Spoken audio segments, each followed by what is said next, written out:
I'm Rezlar. I'm Frosty. As nobody's really engaged quite yet. Yep. Oh, there we have a bit of. Oh, was that a triple stun for the Mystic? And welcome back to the Value Pack.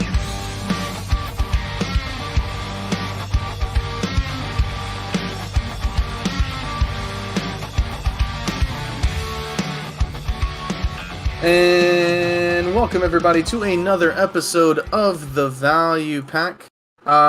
Bit of a sleeper week this week, but we do have some things to talk about, some changes that have finally come through, plus Succession and Awakening for Nova gonna hit this Wednesday, so pretty hype about that. But first, we gotta thank our lovely patrons: Badriana, Britton Clark, Infrax, Hawaiian, Auscultation, I Has Issues, Jeremy Johnson, Calahad, Lord Carrot, Mayo Knight, Minaria, Ponism, Slytech, and Talus X Septum. Thank you guys and everybody else who supports us on Patreon. You guys are the fucking best. Alright, so first thing we gotta talk about is the trailer for the Awakening and Succession Nova. It's the trailer's out. It doesn't really show that much, but there are some things that we can see from it. Frosty, I know you're pretty excited for it. Why don't you kind of lead us into this? I think that's the second topic. I think the first topic is no matter what's happening in BDO, it's always a sleeper week for Rezlar. Is this not a bit of a sleeper week? They basically just did a couple changes that we knew were coming. I guess it depends on how excited you are for Nova, because this is the first time we got to see Nova Awakening, right? Yeah, I mean, they kind of answered a lot of questions about the Nova. Did I not say except for like Nova Awakening / Succession? Well, if you have to say except, then it's not a sleeper week. Those are the rules. He also did say they didn't really show much on the trailer, but I think they did. Are you an art film critic? Why are you nitpicking my intro right now? Art. Do not ever call the Value Pack podcast an art film.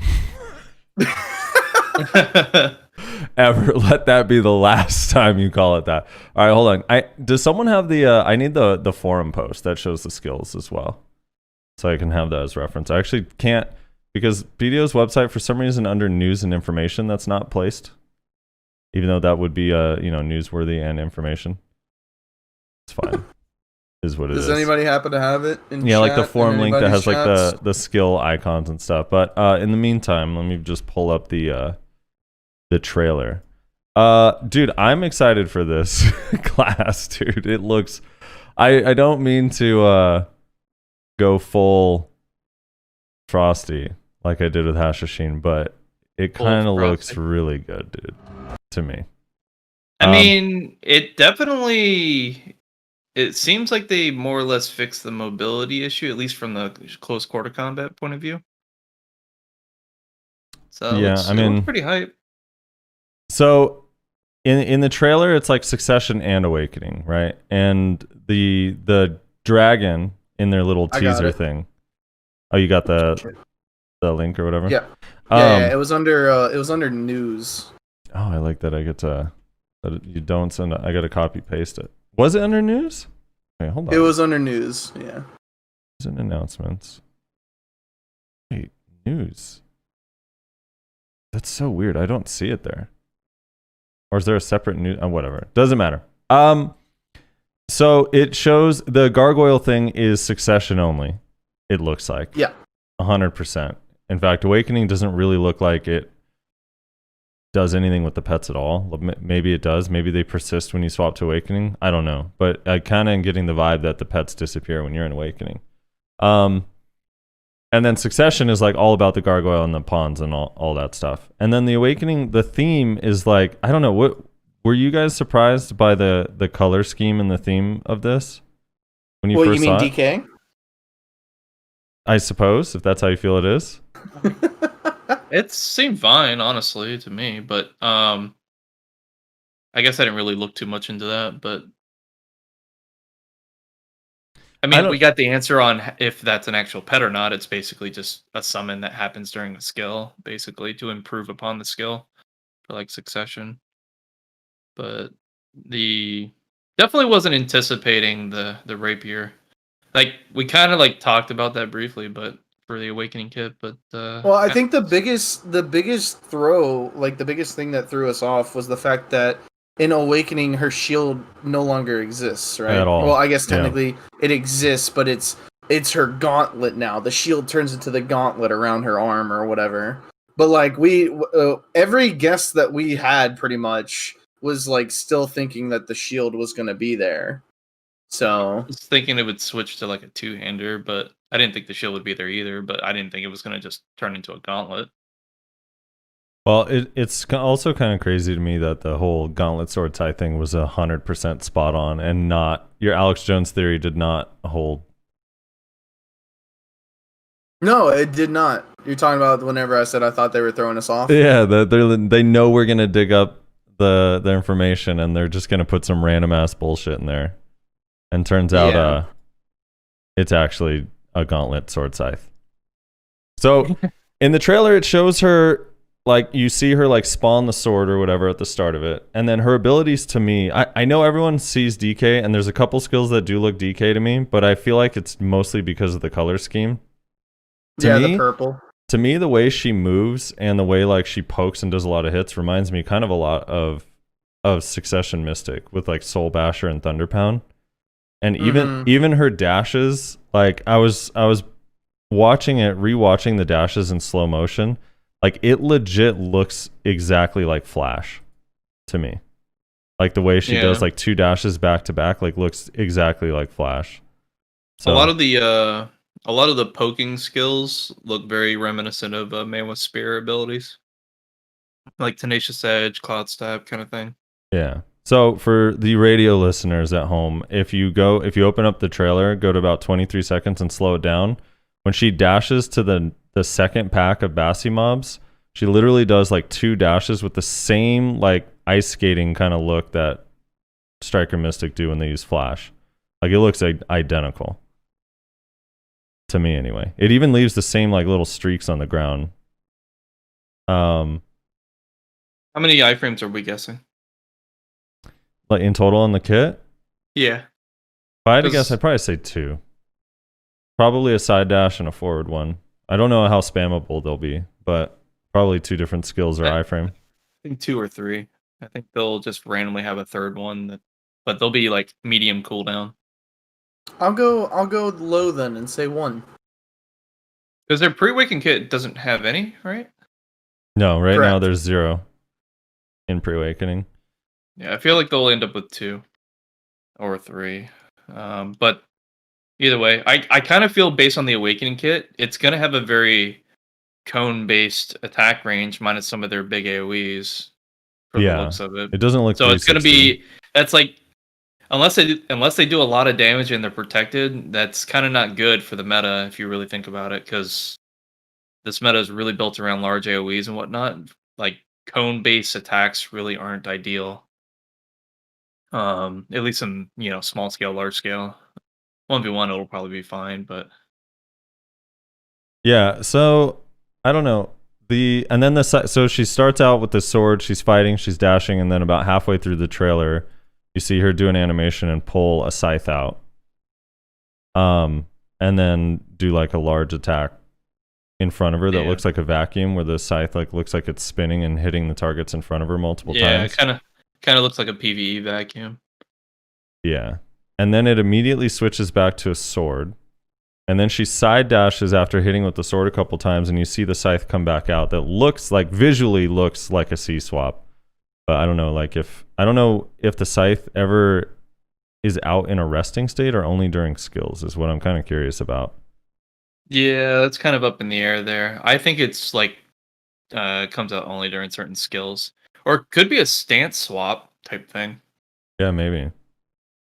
But it seemed to only come out for like maybe 2 abilities from what it looked like, at least what they demoed. So it's very unlikely there's going to be a lot of them. Yeah. What about you guys feeling on? Oh, does it look like, just based on this trailer? What is the role of this class? Like, what is this, a flex class? A flank? What is this? That's where it's kind of confusing, because like the pre-awakening is like super tank heavy, right? And then you have this awakening kit that seems not that. So I honestly I couldn't tell you where I would place this. It really depends on what kind of protections it has and the damage output of the rapier skills and the scythe skills. Because I mean, it could be bad for large scale, and then you would only want to ever do succession for large scale. But it could be like also really good. It just really depends on the succession, the damage output of the awakening kit. Right now, I don't know if I'd call it a flex class. Like based on the awakening's movement and the pre-awakens movement, it doesn't seem like there's a shitload of movement. So it might be a little slow for a flex class, even still. But at the same time, I don't think that awakening kit looks like it's a frontliner. I don't know. Yeah, I need to see more. Trying to think of, I mean, I guess whatever you would call succession DK, it kind of seems like it's a similar role to whatever that is. Isn't succession DK just basically more of a flexor though? Yeah, I guess, but it's generally, they're generally not like. I mean, I don't know. What are they? They're like a flanker, I guess, skirmisher flanker, but they're generally not in like it's not like you send your Succ DK to go tear down a flame tower. No, you know what I mean? No, not at all. Whereas like Moose and Mewa, well, they just outskirt, kill like one or two with their SA damage abilities, and that's it, and they back off. They do their damage and leave. So they're more like a flex flanker. Yeah, I'm curious how much actual movement it has when they're not zoomed in with 100% camera shake. Yeah, right. Yeah, that's why I wish. I mean, it's kind of good that they don't do this, but at the same time, I kind of wish that they actually had some like clips of PvP. But I know they would probably be awful unless they had actual players do it, which they wouldn't want to do that to release too much info ahead of time to the public. But well, you know what else I always think about whenever I watch these trailers, Nash, is how you pointed out that the Awakened trailer on Mewa is using auto attacks. Like, we have no idea how many skills they actually showed us, and there's definitely a chance they just showed some auto attacking in there. Yeah, that's exactly my problem too. It's like there's not much that we can really decipher from like what all the abilities do because you're fighting mobs, and based on prior history, they tend to throw in a lot of auto attacks into their trailers, especially when they redid some trailers for like releasing them for console, for example, or whatever.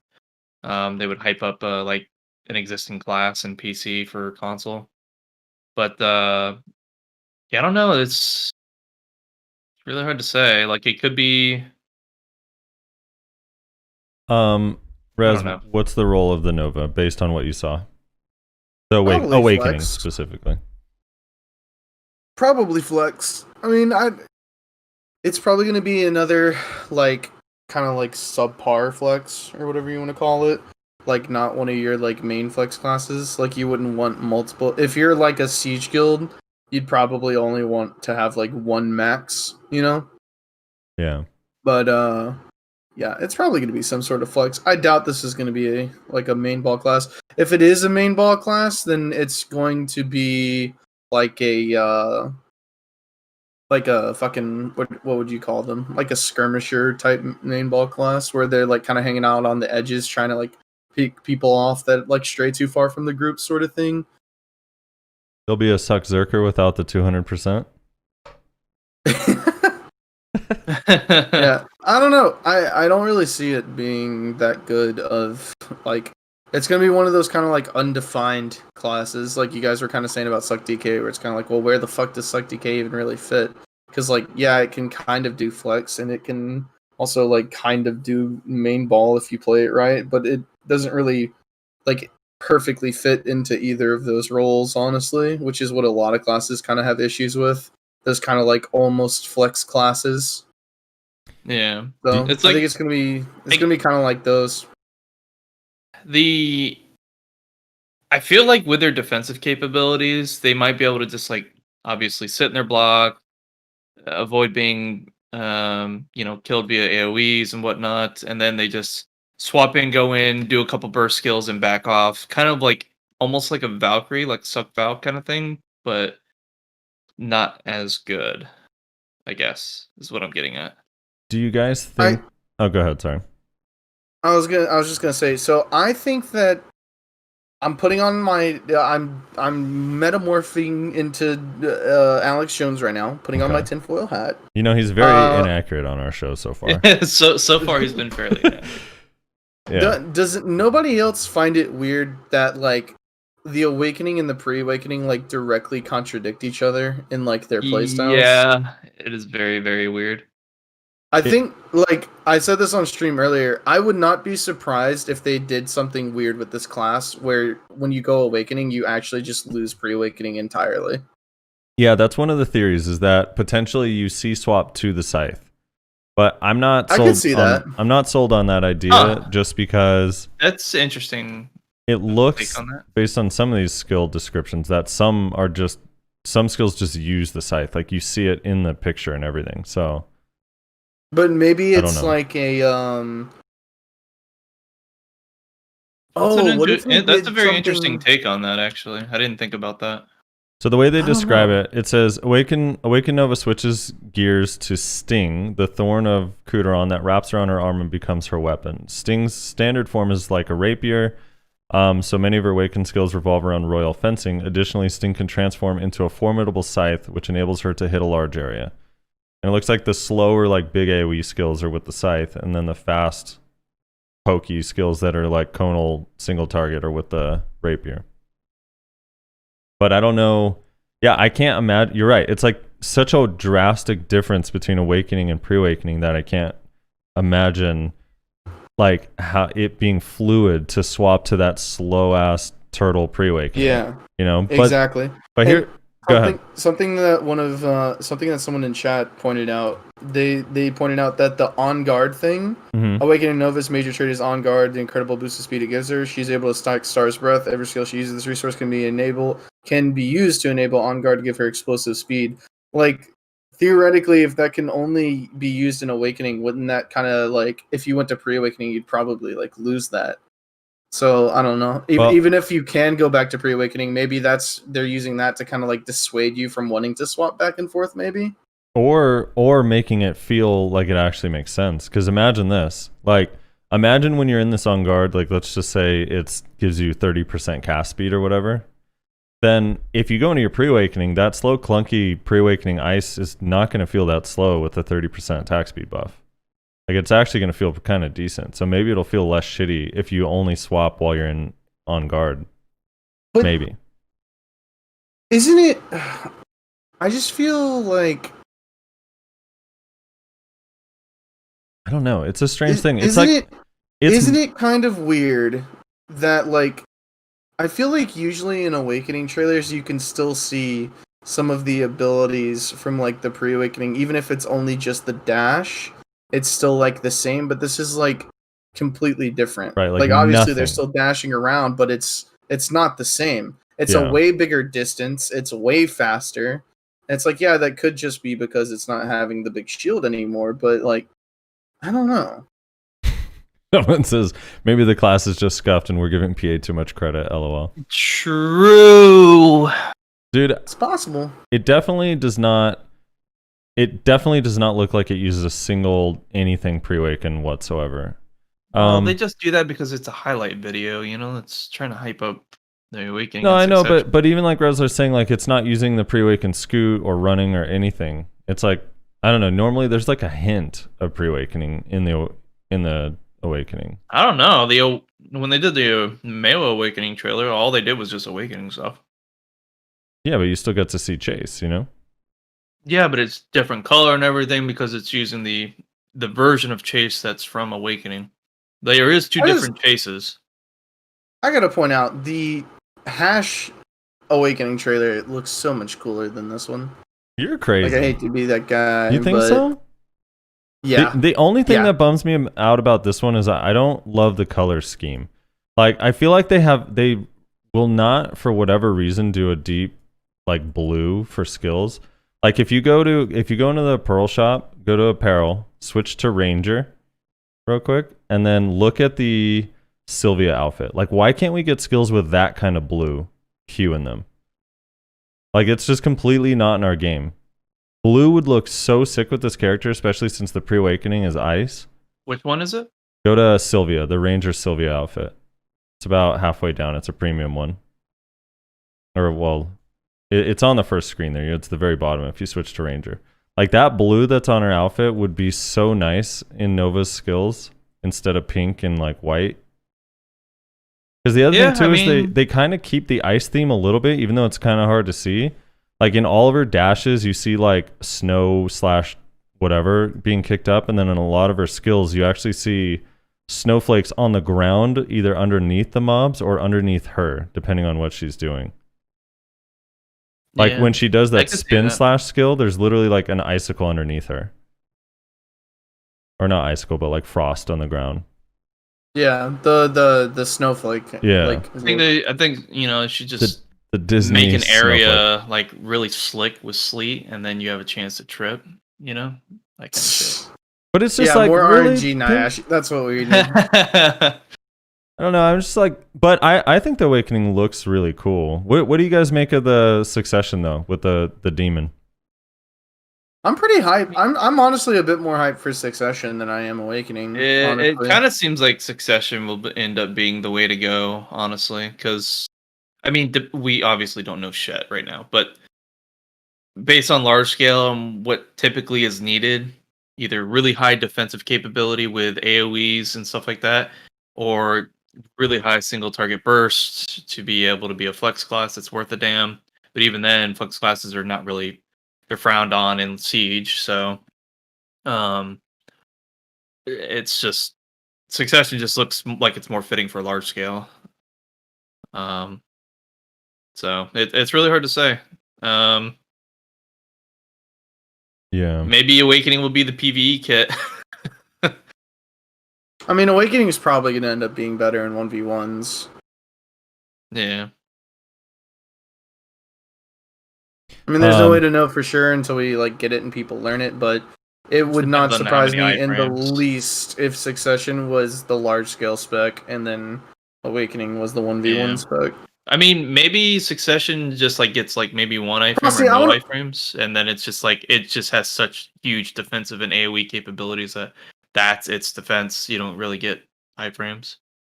Someone's pointing out the splashing is just because she's at Bassie's, but the icicles are there. So yeah, and her dashing, it's no, like it looked like she leaves like ice on the ground, but it looks like it's just the water. She's grinding at Bassie's for some reason. What do you want to point out or ask? She has it at Blood Wolves too. Okay, so go to 40, go to 42.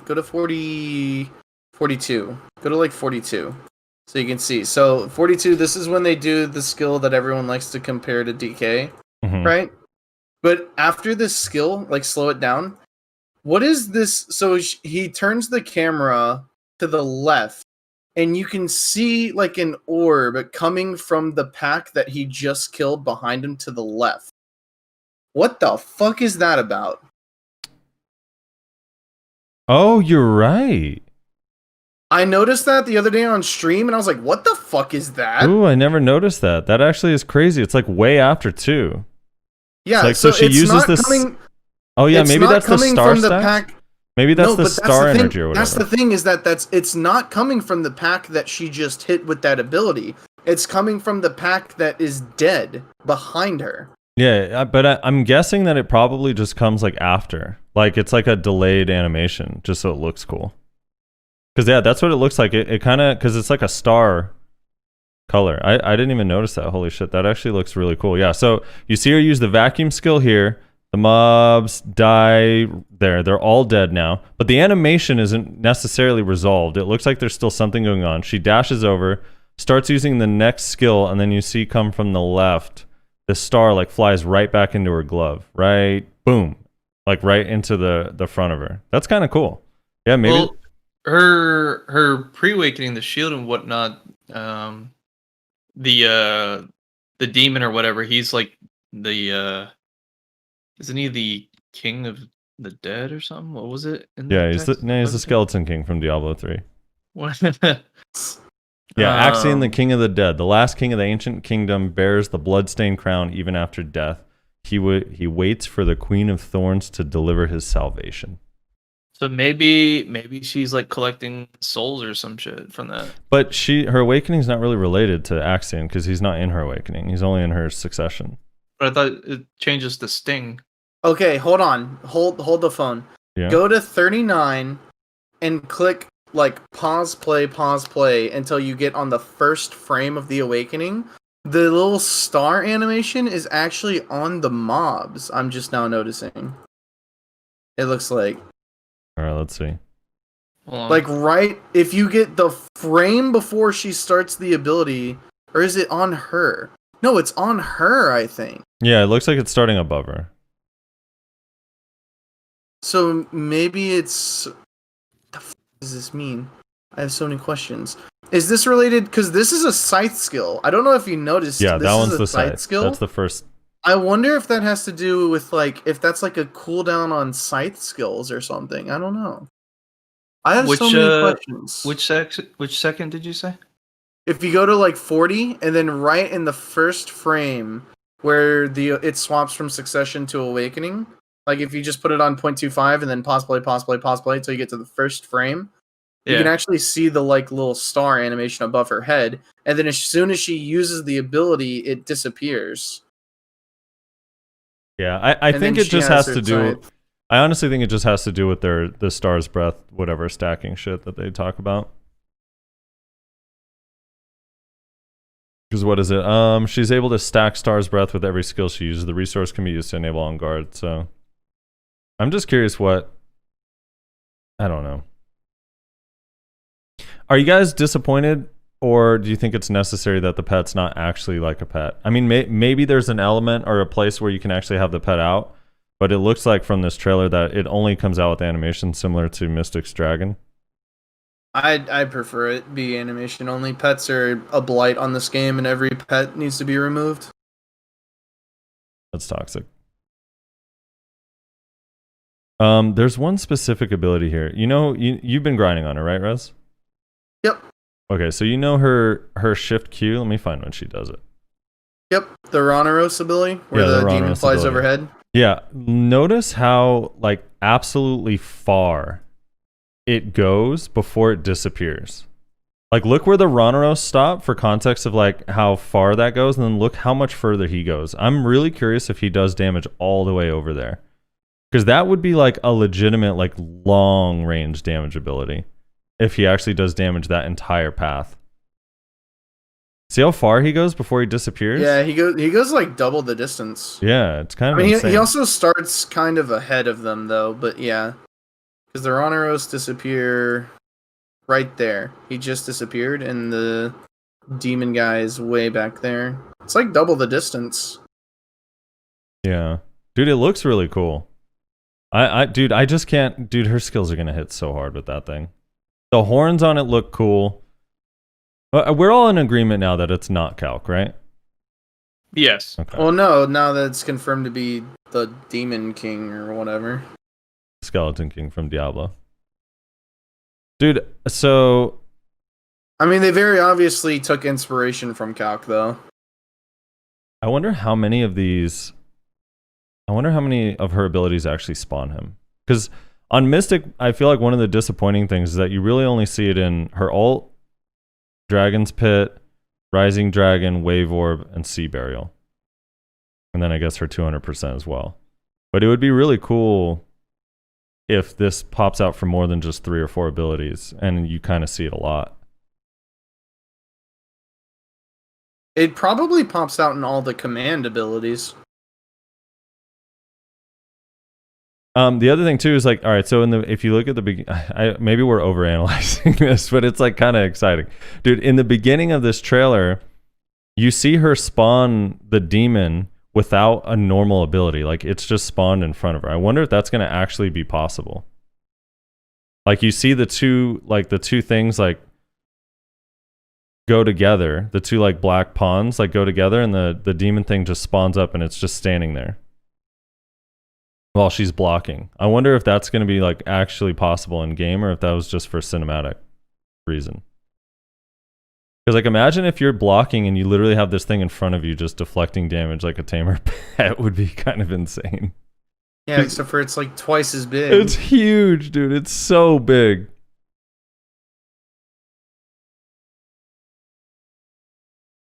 All right, so let's talk about this because I wanna mention. But hold on. Yeah. I do want to point out though, the thing with the guy coming is that it takes her health, right? Yeah. Yeah, Axion can be summoned by sacrificing Nova's Thornwood guards and portions of her own HP. When commanded, Axion will accompany Nova in a joint attack, just as the Thornwood guards did. But then, see, the interesting thing about it, because that just sounds like it's just a part of skills, right? Which makes sense. But then it also says, Axiom will recover Nova's HP and SP whenever she uses a skill, and it'll also dive into a state of frenzy if it feels Nova is in danger. So what does that mean? So, Berserker. It's a Berserker. That's what it means. It's going to do more damage the lower HP she's at. But is it going to, like, without you even using abilities, come and start doing damage? Or is it, like, only during abilities? Not sure. And is it going to CC people while I'm on the ground? Hopefully it does. I do got to point out, though, underneath Succession, it says her growth and strength can be especially seen in enhanced movement skills. They're like, guys, quit talking about how she can't move. It's coming. Calm down. Dude, I thought about that too. I thought that was interesting that it says that because it doesn't really show any new movement in that trailer for Succession. Yeah, well, it says enhanced movement skills. So it's probably the same movement skills. It's just like different in some way. Maybe lower cooldown, maybe moves faster, whatever. Yeah. I'm sad that they don't show us what two awakening skills that she gets in Succession. I want to know which of those awakening skills that she's going to get in Succession. Well, wait, before I have to use the restroom, I think that I feel like they're not even following that theme anymore. Because if you look at Hash, like only one of those is actually an awakening skill, and the other one's just an entirely new skill. Binding Spirals is not an awakening ability. It's just it's. Oh, they're gonna. I hate when they do that. They just like decide to jump ship on the idea and just do something completely different for newer classes. It's fucking annoying. All right. So, I think she's gonna be like that. That tells me that she's gonna be a Berserker type class. Like not like Berserker, like the Berserker in our game. Like the maybe like a defensive one. Like the traditional idea of a Berserker, where your abilities cost your own HP pool, like as like cost, and then the lower HP you get, the more damage you typically do. Because it literally says that it actually can be summoned by sacrificing the Nova's Thornwood guards and a portion of her own HP. And then it also says Axion will recover Nova's HP and SP whenever she uses a skill, will also dive into a state of frenzy if it feels that Nova is in danger. So that tells me it's like, okay, you're using your HP to enhance your ability, which will give you some amount of HP back. But if you get to too low of an HP, then you're going to end up doing like more damage, is kind of what that tells me. Yeah. I mean, Prime King of the Dead is obviously the new Succ skill. Well, yeah. But I guess that could be one of them. I don't know. dude, why is there no fragments on the market? It's gonna be interesting. It's gonna be interesting to see what ends up happening here. So they give us 4 prime skills or 3 prime skills. 4. Entangling. Well, 3 of like the pre-awakened skills, because King of the Dead is the one to summon Axion. So you have Icy Thorns, which is, I believe, Shift F, isn't it? See, that's so weird though. So you can just summon it. That's the thing. Unless that means when summon it means it'll be there when you start using your attacks, not just be out. Yeah, I think that's what it means. I think it's going to be a skill enhancement. So I think what it is you're going to use Prime King of the Dead. It's going to be on a low cooldown, and then like the next skill you use that can summon Axion will summon Axion. I think that's what that means. I mean, I could be way off, but that's what I'm thinking. Yeah. Dude, Frosty, how the hell do you get in Succ when there's like 4,000 pre-orders on fragments? Gotta ask for ports. It's the only way. Who has them? I don't Yeah, know. Shift F. Okay, so yeah, Icy Thorns is or Blooming Icy Thorns. This isn't Tangling Icy Thorns. That's the Shift F ability, which is the one that goes like way in front of her. Right. So the Prime version is going to have Axion emerging from the center to attack the tied down enemies. Ooh. I think that's And the then one you we have- see at. Let's see, where you see it just pop up and attack in the center. The second ability after she uses Shift Q. Yeah, after she uses Shift Q, it looks like maybe that's the Shift F ability. I can't. It's hard to tell. Where she like slams the mace on the ground and you see it just pop up right in front of her and spread its wings. Am I blind? Where is this? At 50. Where's this What? Fianchetto ability? Where is this? Am I blind? Yeah, you're blind. It's on there somewhere. That's what I thought too, but now I can't find it. No, that's not Shift D. Shift E, Amortize, the one where she spins the mace above her head. Right here. This is Shift E.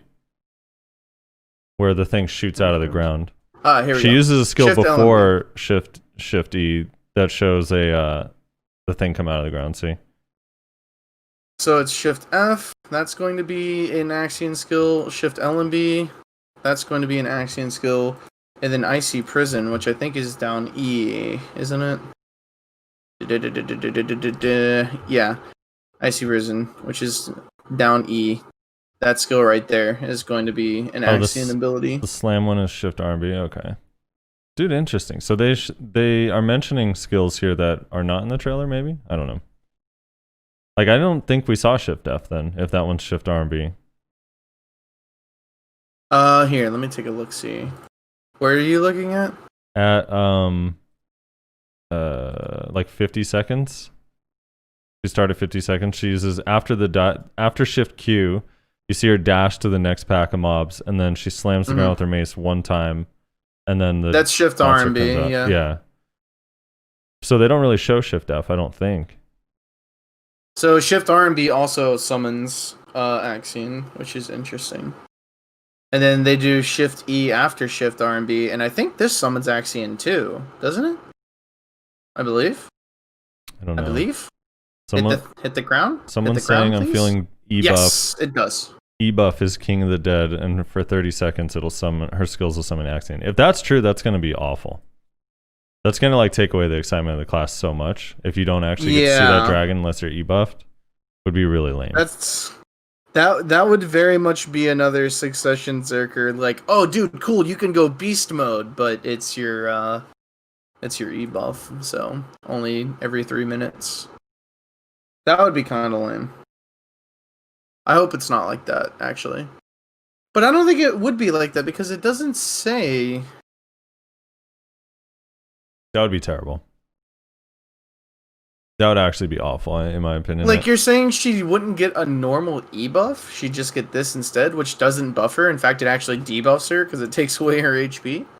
That's kind of weird. I feel like that's not right. I think she's going to have a normal E-buff that gives her some buffs. Maybe. You and Talos literally said the same thing at the same time. It's kind of funny. Yeah, she does already have seasonal, making a new one just to throw all my gear on it. She does already have an E-buff. No, yeah, actually, wait. She does actually. What happened with Hash? Did Hash have a class buff before Awakening and Succession came out? Let's check and see. I actually don't remember. That's a good question. I think it Let's did. take a look. I don't know if it changed with Succession.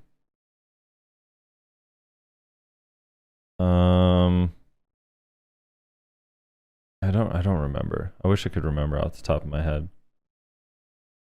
But there is a Prime version of the E-buff anyway, so it doesn't matter. Even if he did, there's a Prime version. No, it didn't. So she'd be the only one. Let me see what it looks like on her skill tree. Is it in that same little section at the bottom? I don't know. It might be a totally different E-buff.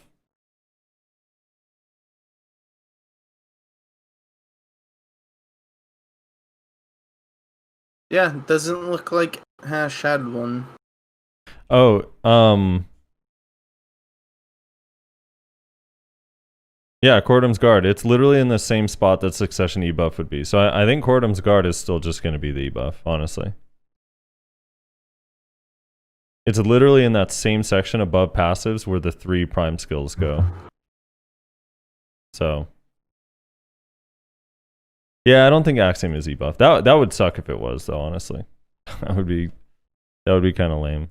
All right, so which one are you guys more hyped for? Succ or Awakening after seeing the trailer? No, Ashy's like neither.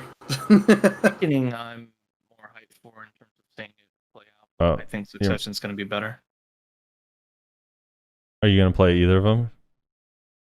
On season. Are you afraid to fight them because... Oh, that's the other question. Do you guys... I want to talk about the grab and block. So do you think in Awakening it's going to just utilize the pre-awaken grab? Will you be able to use the pre-awaken grab in Awakening, and or is it going to have its own grab in Awakening? I think it's honestly going to have its own grab in Awakening because it'll be faster. I told you, I'm putting on the tinfoil. I think that the Awakening is going to be special. It's not going to be going to pre-awakening at all, and I don't think it's going to have a grab. I'm putting on the tinfoil. I'm going for the Hail Mary. I don't think it's going to have an Awakening grab either, honestly. So it'll just be a shitty class all around. Yeah, just like Succ, yeah. Just like what? Like Succ, it'll be a shitty class like Succ because it doesn't have a grab. My God. Ooh, that's there's a difference. It is so okay. Seption just brought up. Thank you, Seption, for bringing up a very good point. So Seption brought up that Prime King of the Dead. The icon for that is the exact same as Command Passed Pawn. So it's literally just going to be, instead of Prime Passed Pawn, it's going to be Prime King of the Dead. And Passed Pawn is the one that just makes it attack? Summons the guards. Passed Pawn is the one, first thing under secondary skill. It's the one that summons the Thornwood guards. And then you have Command opening and Winter Testudo coming off of it.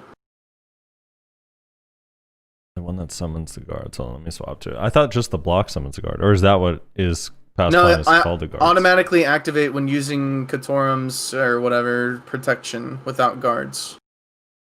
Oh, I see. Yeah. Alright. So this is the ability that summons the Thornwood guards. So the King of the Dead is going to be the prime version of this. They just named it differently because it summons a different thing. That is a very good point, Seption. Thank you. Look at that, dude. Nice investigating. Interesting. Oh, Command opening is the one I was thinking of, where it like sends it. Dude, that's gonna be kind of crazy then. So that kind of sounds like they're just always gonna be out then. Or I wonder if he's gonna be. I wonder if he's gonna be out when you're guarding then, similar to how the guards are. See, this changes the game because now I'm questioning if this is gonna function like the guards do, where whenever you block, they just hang out and then go and attack things that are attacking you, or you can command them to attack things. Yeah. Which would make sense, actually, if you consider the whole going into a frenzy when you're in danger. So if your HP is low, you block, Axion pops out, and then he goes fucking ham on somebody. I hate the shift. That actually could make sense. I hate the Shift E skill. Honestly. It's so slow and boring. It's awful. Like, I hope you can cancel out of it in Succession. Dude, the other thing... So, alright, do you guys think it's going to have a block in Awakening? I think an S block. Just an S block? Yep. Interesting. Because I think they'll force you to use your pre-awakening if it's not what you guys were describing as, like, it switches completely if you go awakening. Do you think it'd be interesting if it had no block and you actually did have to go to pre-awakening for your block? Because like a few classes now, obviously it's rough on like a ranger. Succ ranger suffers abilities that they spam for protections. Yeah, I mean it kind of like looks like it striker might. mystic kind of thing. Succ. I mean Succ ninja has no S block and it gets on fairly well. I don't know. Not enough info. Not enough info. I mean, just is what it is. But we did learn a lot about what to expect from the class, honestly, from the video. So it's like not enough info to decide some of those key components, but we got a lot of info on what to expect, like as a general. All right, which outfit looks cooler? Oh, definitely the open concept you got there. You think so? Dude, I think the Succession, I just don't like the color scheme, but I think the Succession one looks way cooler. Yeah, I'm the I don't same. know. I hate the red, but I think if I could like dye it, I'd probably really like I it. don't know. The boob physics showed pretty good in Awakening. I'm just saying, these are the things that matter. I'm just wondering when we're finally gonna get a female outfit that doesn't wear fucking high heels, man. Well, how are they supposed to like grip into the dirt and the grass when they're on an adventure without that heel? It's basically a cleat. Dude, it looks so fun. So obviously this skill, this scythe skill or whatever, where it's like the mobs get vacuumed up, is a vacuum. Are we gonna get a vacuum in PvP too? Probably not. Doubtful. I didn't really see anything that indicated that, Like, they really showed that in the Mystic trailer. Didn't really show that with anything else. All right, so we have three days until this actually comes out. So let's place our bets. I'm going to actually type this in our chat, and we're going to refer back to it. Oof. So did I kind of get it half right? Because I did say Scythe last time for Awakening. Does that count as half? Sure. Well, maybe a quarter right. Or no, a third. More than a quarter, yeah. That's You're fair. like a third, I'll take that. Also, do you guys think that, like, if I get an Awakening weapon skin, is it going to change how the rapier and the scythe looks? Or are they going to be independent skins? Or is the scythe always just going to look how it looks and only the rapier changes? That's a good question. Like, am I going to be able to dye the scythe independent of the rapier? I don't think you're going to be able to. The rapier, I don't think you're going to be able to change the look of. I think you're only going to be able to change the look of your gauntlet. The gauntlet is the actual weapon, not the rapier or the scythe. It's going to be lame if the rapier has to always be the same color. I'm pretty sure it's going to be, bud, so you might want to go ahead and prepare for that mentally. You're calling me bud, dude. Because it's going to work like DK. Yeah, but DK, you get to dye her Vediant. Like, you get to change the color of it. No, but I'm saying like the spirit swords that DK has. Like, you can't really change those. No, like, yes, they're you just can. Spirit swords. No, you definitely can change those. Not the ones that float around. Not the literal swords that she holds. I'm talking about the swords that she throws out. Because that's what I'm just talking about the rapier that she's holding and the scythe she's holding. I'm not talking about anything that like flies out. Because like on DK, her two-hander and her like two floating swords both can be dyed in Awakening. Like when you I know that. I mean, they do have this thing only as black, so maybe you can only dye the glove. But that's what I think. That would kind of suck. Because I think the thing is that her weapon is her actual Awakening weapon is going to be the gauntlet, not the rapier. It's going to be the gauntlet. I mean, but that's true with the DK too. Her weapon is the gauntlet. The Vediant is a gauntlet. Yeah, I don't know. I guess we'll find out. Can we dye her gargoyle? Can we dye the gargoyle? Dude, why can't you dye why can't you dye a tamer pet or recolor like the pets? I actually think that would be so sick. Even if it was like limited, just so it's not like you can't make it really hard to see. What color would you actually dye the gargoyle though? That's the real question. I don't know, I would give him like streaks of blue to make him look crazy. People are gonna have pink gargoyles, dude. You should be able to put a saddle on Hailing. No one actually said that. I just said that out loud, but it sounded like I was reading something. Dude, Hailing with a saddle would be fire. All right. Okay, so here's what we're gonna do. So starting on Sunday. So we're gonna actually dig up. There's obviously gonna be 50 million grind videos by then, right? Like people testing it out at different places. So let's take our bets right now. By the way, Rezar, our weapon, we both were wrong. So what happens with our bet? It just fizzles? Yeah, I mean, I guess. We were both way off. Yeah. Which we kind of figured was going to happen. Amritat earlier said, I'm so glad it wasn't a stupid book like Reslar said. Man, the hate. Yeah, dude. He's a guardian. He can't read. That's why he doesn't like books. So, wow. Oh. All right. So, here's the bet.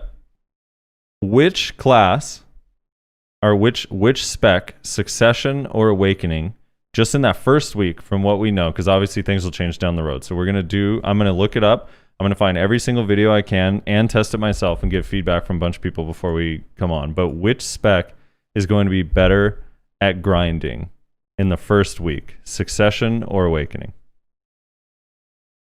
I'm going to go with Nayashe. Type in this. Nayashe, Reslar, Frosty. Putting this in our Discord chat. Which spec will be better at grinding? Awake or Succ? I think a lot of that's going to be dependent on how good the movement is. So from the looks of it, looks like Awakening possibly. Awakening, Reslar? Newer classes aren't like their successions aren't like vastly overtuned in comparison. So I guess he's For never the played first, Hashashin. the first week of PvE, I'm gonna go with Awakening, Okay. just because I think people, like all the Nova people, already know how to grind with like that kit, but now their skills are just gonna be doing fuckloads more damage. So I think that they're gonna have the advantage, whereas the people who are going Awakening are gonna have to learn their skills, like which skills to use on which packs and like yada yada yada. So I think the Succession people have an advantage in that regard for the very first week of it being out. Now, I want you guys to feel confident about that. Rosaria has a really good idea that the losers have to enhance something on stream.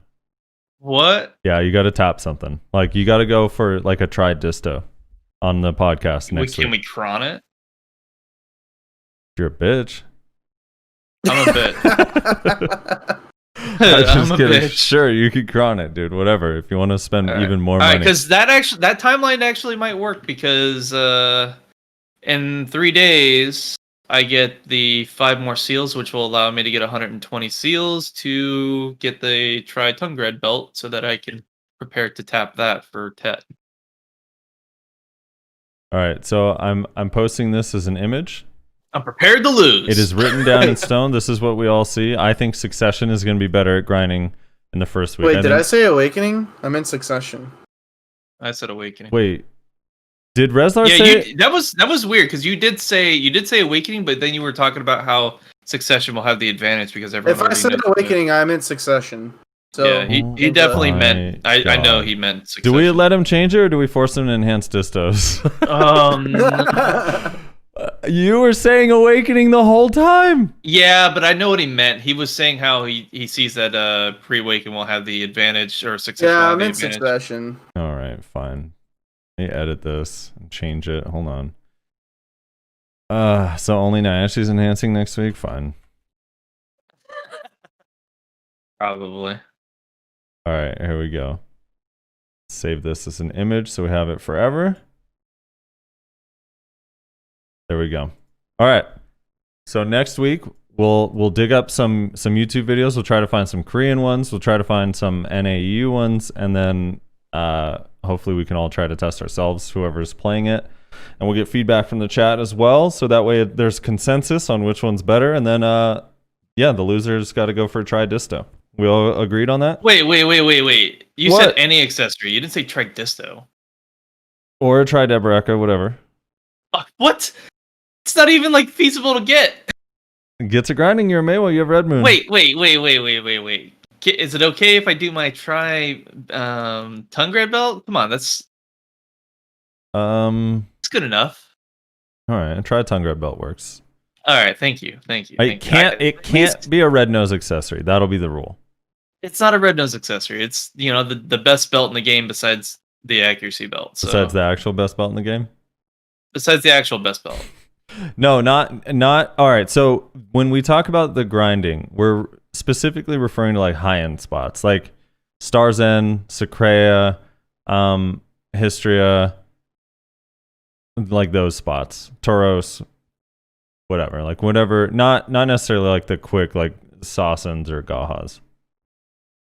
Dude, that's so crazy. Tungrad Belt dropped like 4 bill. What the fuck? Yeah. Is it cheap now? It's 10 bill. It's or 11 bill for it. It was like 15 or something like that, like a couple weeks ago. The price plummeted. Holy shit. Yeah, people don't have money, dude. They're broke. Dude, look at the Tungrad rings. I'm really sad about it too because I need to sell mine. Oh wait, Like look at that drop. They all sold. Look at that fucking market drop there. Holy shit. Yeah. Yeah, the Tungrad ring too. Holy fuck. It is like not good to be in fucking underwater. What the fuck? Well, the base, yeah, that actually that's true. The base rings are only 100 mil now. That sucks. They were holding strong at like 110, 115, but meanwhile, Tungrad earrings, dude, are skyrocketing up to 70 mil. It's crazy. Yeah, it is weird that appropriate Tungrad earrings are going up like that.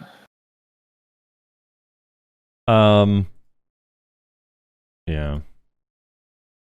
And that's why everyone's like all the snakes and whatnot are grinding in fucking Tortuga, All taking the advantage of snakes? their castle buff.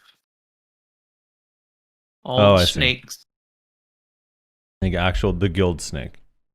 Yes. Dude. I heard they dodged siege yesterday. Disto's tanked too. What's happening?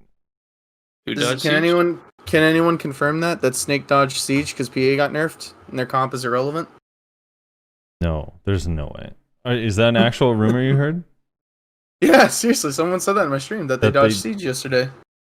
And that the reason? Well, I mean, Snake still owns regions. No. I was joking about that. Oh, okay. I was like, wait, their comps are relevant. Like, Wizwitch is still so strong in Siege. You're crazy. Yeah, no, I was joking about that. No, but someone did say that they dodged siege yesterday. I don't know. I mean, probably. It is the holidays. Did they not own a territory right now?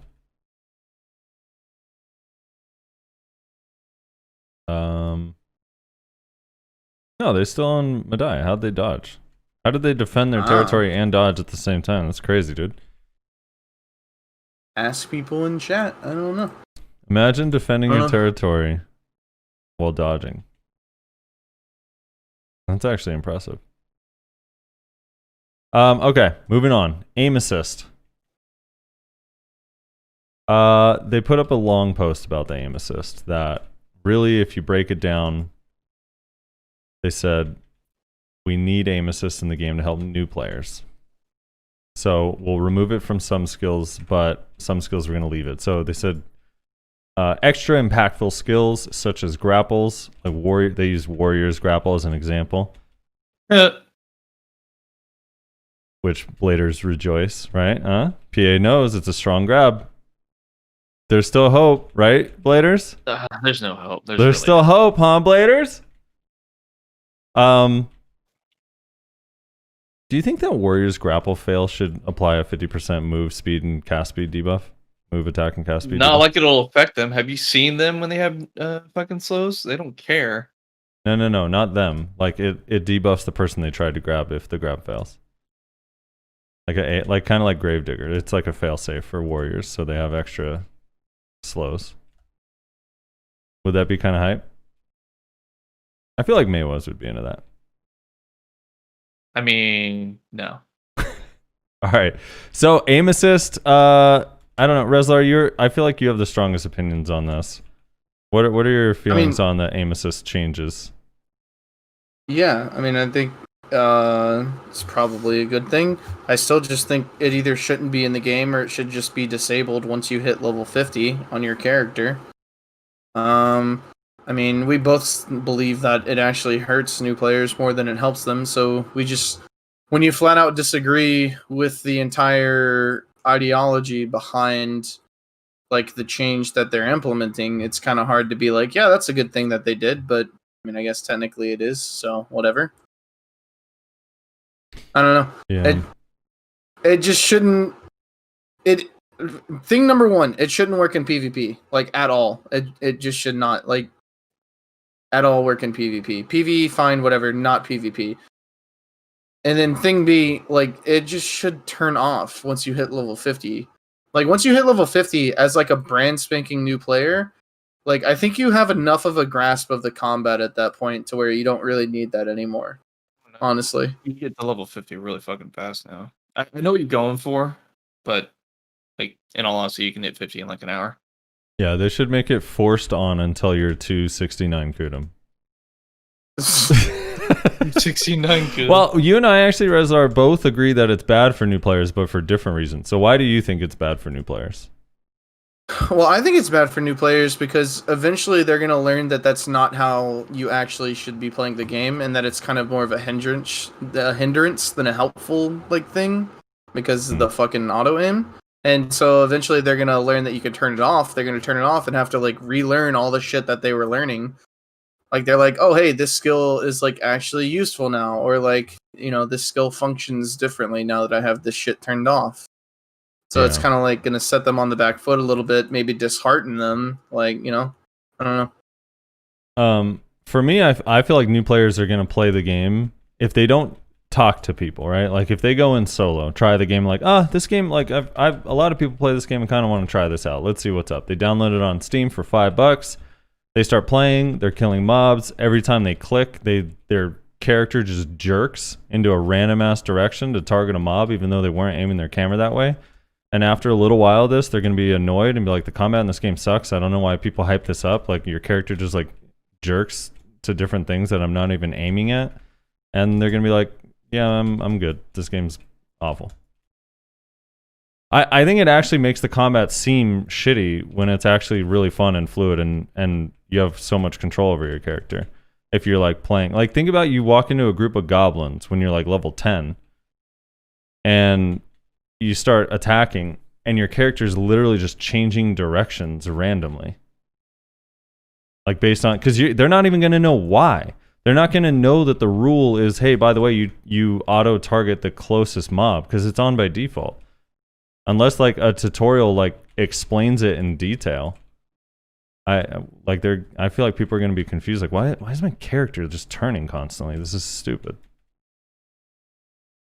I don't know. I'm just imagining like starting up a new game and I'm like, oh hell yeah, I unlocked I don't know, what's a skill? I unlocked Midnight Stinger on my Succ. Like it's a little forward dash thing and you're using it just in like an open field and it's going forward, and then you go use it next to mobs and it's randomly turning you into mobs that you didn't want to go that direction. You know, I don't know. It just seems like it'd be jarring and weird. Yeah, new players can turn it on or off. It's just like I don't think it's immediately apparent on what the setting is that's making them do that is the problem. So, I don't know. Yeah, you know what I always love doing in a game? I love loading in. First thing I have to do is go hunt through the settings to turn some stupid shit off that's automatically enabled. Yeah. That's my favorite thing to do in a game. You know how like in every game ever you go into it and you're like, why the fuck is Bloom automatically enabled? Like, who cares? That doesn't make sense.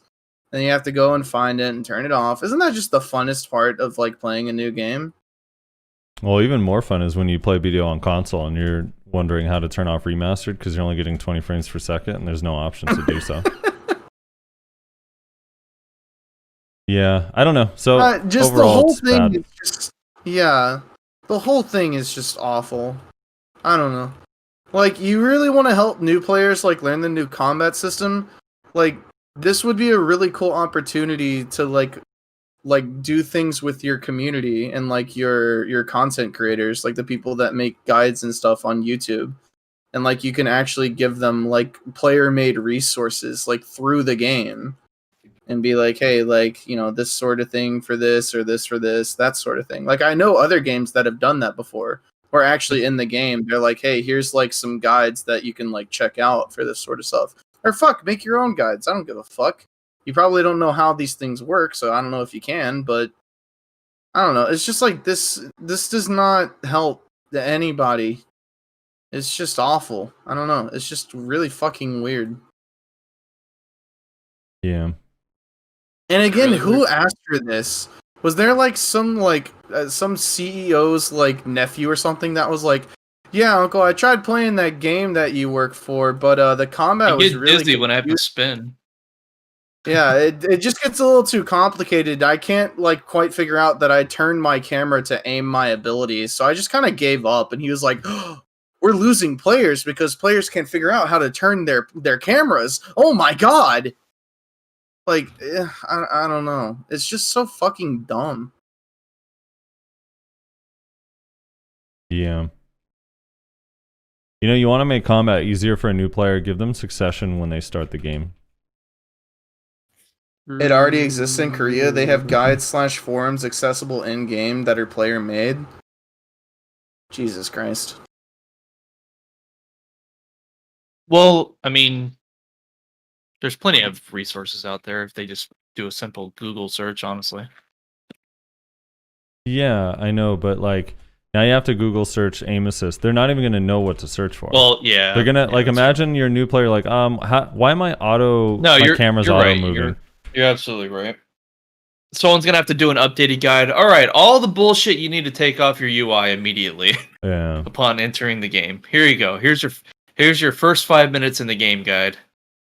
Dude, like one of those, like I remember I had a moment like that. I was trying to get my cousin to play this game, and he kept talking about. He was like, Can I get rid of this fucking combo thing?" I was like, "Combo thing? What combo thing?" I'd completely forgotten that like when you're a new player, that it thing like exists. automatically enables this giant fucking combo list in the middle of your goddamn screen almost. That like takes up so much of your fucking vision. It's awful. Honestly, it's like it's a combination of that, and then you get like the horse markets like constantly popping up on your fucking screen. yeah, the and pop-ups that are just confusing. It's and just weird. like insane. And then you got your black spirits pissed off at you because you're attacking the damn grass beetles that are stronger than you. And Yeah, you know, and then it's just- yeah, it's just it's too much shit. It's a lot way of too stuff, much. dude. I forgot to when I first started playing the game. The idea of the black spirit was super confusing to me. I was like, wait, Oh, so yeah, like it's- all of my menu stuff.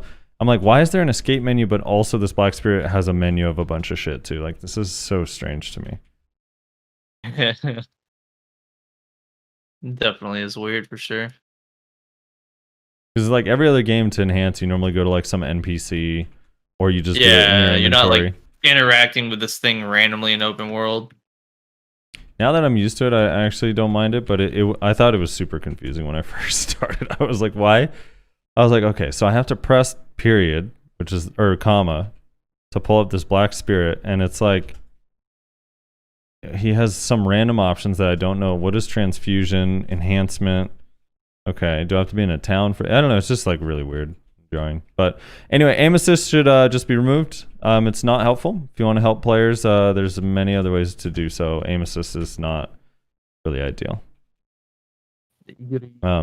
I'd be willing to bet that for every 100,000 new people that try the game out, about one of them will continue playing the game because aim assist helped them. And that's Maybe- probably only because they just don't know it's an option to turn off. That's it.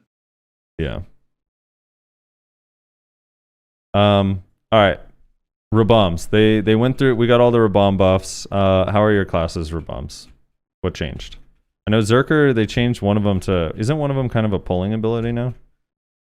Basically. I'm not sure. I haven't really looked that much at the Zerker bombs, honestly. I only looked at the Archer bombs. Did they make decent changes for the Archer ones? Yeah, they're better, I would say. I still don't know if they're like super good. I don't know, maybe like a better Archer will be like, "What do you mean? This one's insane." But to me, they're still like kind of meh. I would say slightly better than before. Right. Nayashi? Your I Maywa Rabam? mean, they helped out some. They put a frontal guard on the first hit of our Cyclone Rabam, and I mean, it'll probably help here and there, but like overall, it's such a short like point in the animation that you're gonna have a frontal guard that it'll almost feel non-existent. I'm sure. I haven't had too much experience of it actually activating, but of course, I haven't had too much experience of using it in someone's face either. So,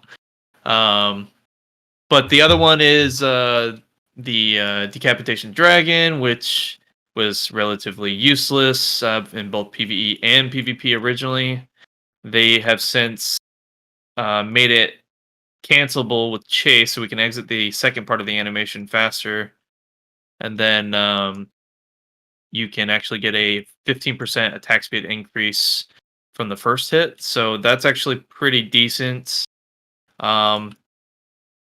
It's just, I don't know, it doesn't really do any damage in PvE, so it's kind of like, it's just for buffing, and it's just, I don't know. Like, I like the idea, it's just, I wish I could cancel it sooner. I think is really what the main issue is. Like, it's kind of supposed to mimic, like, Awakening's Royal Rage ability, sort of, but it, like, doesn't. So, it has no protections on it. Royal Rage had a frontal guard, at least. Royal Rage you can cancel immediately. You just don't have that kind of capabilities with this ability, so it's just not useful in PvP, so it's basically just a PvE buffer, and a mediocre one at that, I guess. I don't know. It would have been better if they allowed you to cancel it sooner, and with more abilities besides just, like, Chase. Like, if you could cancel it with, like, Stigma, or, like, Forward Blind Thrust, or D-Bite as well, that would be nice, rather than just, like, strictly Chase-oriented, but whatever. Yeah. The Kuno one got a cooldown reduction from 30 seconds to 22, so I still can't use it every pack. And a DP debuff minus 15, which doesn't help Succession, but also but does help Awakening a little bit, because Awakening doesn't really have a solid way to DP debuff. So I don't Wait, what the fuck? Well, Chat literally just dropped a bomb on me here. Oh yeah. They fucking renamed Royal Rage to Reverse Scale. What the fuck? It's oh my gosh. Well, I didn't even notice that change. Why did they do that? I don't know. Sorry, go ahead. That just baffled me. Yeah. No, I was just saying it's not, I mean, it helps for Awakening, I guess, a little bit for PvE, because it's now, like, it's a big enough AoE that every mob gets debuffed. But the cooldown's still kind of too long. Like 22 seconds is weird, because the skill just doesn't really hit very hard. So I don't know why it's such a long cooldown. It's not protected either. I'm trying to think. So the Musa one supposedly is really good. Yeah. What's the deal with that? You're a blader. Basically they can cancel it pretty quickly, and it's actually a really fast damage trade. All the damage is, like, up front. It's super front loaded, so it's just, like, really good for trading. It is unprotected, I think, if I remember correctly. Their other ability got a forward guard, but I don't think this one did. But it's so fast that it's, like, kind of not a big deal, sort of. So yeah, I mean, that's basically it. It's just pretty nifty damage trader. So if you run into, like, an Awakening Musa that's doing the whole projection spamming thing, where they kind of get you close to them, they projection you, where it kind of does, like, its own little PvP vacuum, and then they just try to, like, out damage trade you right there with super armor abilities. They'll also weave that in. It's an unprotected ability, so they'll just try to burst you down with that. So gives you an option to, like, maybe catch them in if they're getting greedy with their damage. Oh, I see. I'm trying to think if there's any other ones that were, like, significant that stand out. Yeah, and if I remember, the other one was pretty much useless. So the Hashashin one is kind of nice. The cooldown got reduced from 35 to 30 seconds. The stamina cost from 300 to 250. So that's kind of nice. That's their long iframe one. I don't know if any others are, like, super significant. Oh, the Sorc one is kind of nice on Shadow Wave. So you can, like, cancel it with so if you use Nightcrow and Awakening on Sorc and then you cast Shadow Wave, you can actually, like, cast it relatively quick now. So you can use it as a CC attempt, which is kind of nice. Yeah, it is nice. And then the other version, like if you don't want to be stuck in the frontal guard, you can iframe out instead of having to do the whole skill now as well, which is kind of nice.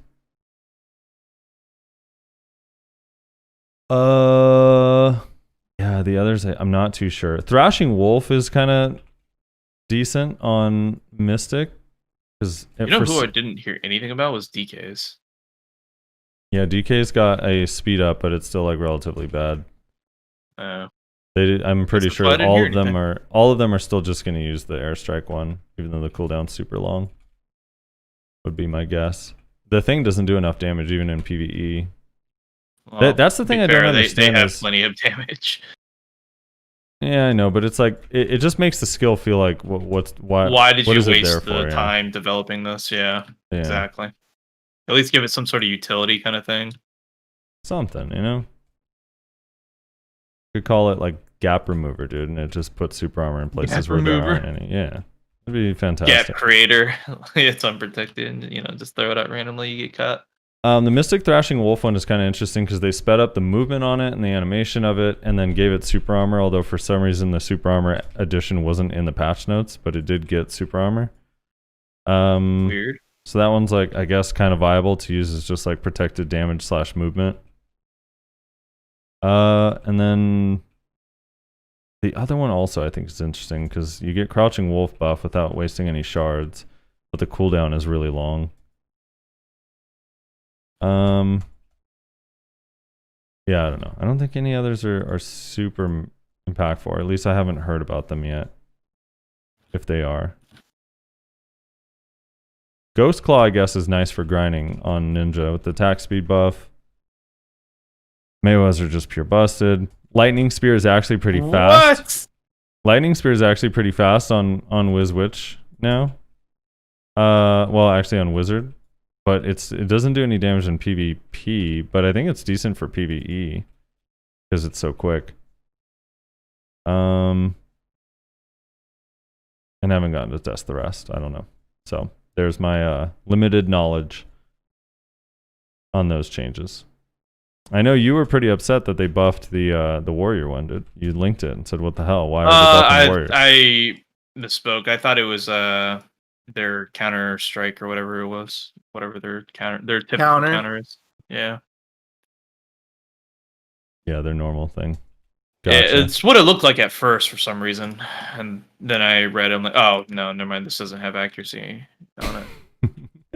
So I'm like, okay, that's he sent like the screenshot of the change, like, what the hell, like seriously, or something, like more buffs. Yeah, because I'm like, you could already use this skill like every fucking chance you catch someone and it blows people up, and now they have a 4 guard on it, and they reduce the fucking, or they increase the cooldown, which is fine, but like really another 4 guard? Like these fucking bitches need more 4 guards. Yeah, dude, warriors are lacking protection. Give them 1 or 2 more protections and they'll finally be viable. Alright, so PA changes. Reslar, have you node ward since the PA change with your guild? Nah, we've been on break. Our first node war back from break is today. Okay. Now, actually, I'm going to go ahead and assume you haven't node ward since about 2018. Yeah, that's actually pretty accurate. So I have not gotten a node war either because the holidays have made it kind of tough. Like the nodes that we were placed on all ended up just being sniped. So we'll see what happens this week. But I did get to go into Battle Arena and test some of the PA stuff. And I don't know. It's kind of interesting because against someone before, so I tested with Bloom, who is 330 DP with Nuver. Yeah. And when he PAs, I can just straight up kill him in one combo, as if he's just like a normal like geared player. Like when he pops PA, like I kill him 100% of the time. I can kill him with PA up. Against someone with more gear, I can't, but I get them like to 30% or 40%. So basically, like if you have a decent amount of gear, PA feels a lot better. But it seems like PA, if you have low gear, you can be one comboed by someone with gear. If you're high gear, you need 2 people to kill you, which I think is not that bad. That's fine compared to what it was before, where you were basically a god for 8 seconds. At least that's been my experience. The other thing I found interesting we were testing because Mana Shield also reduces 25% damage, right? So Mana Shield plus PA is 75% damage reduction, but like side by side, again, these are not like conclusive scientific tests, but there was no like apparent difference. No, this is a Frosty test. Everything's perfect. No. In a Frosty test, it's very vague. The only reason I'm sharing this information is because I'm hoping someone goes out and tests it just so we have confirmation on how it works. But it seemed when PA was up that Mana Shield wasn't really helping at all.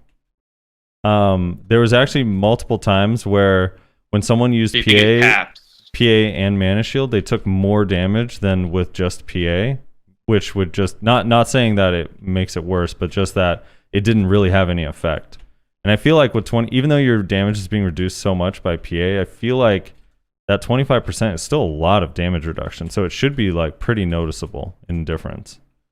But it was like every test was either the same exact damage or just like random changes that could just be from like special attack evasion and stuff.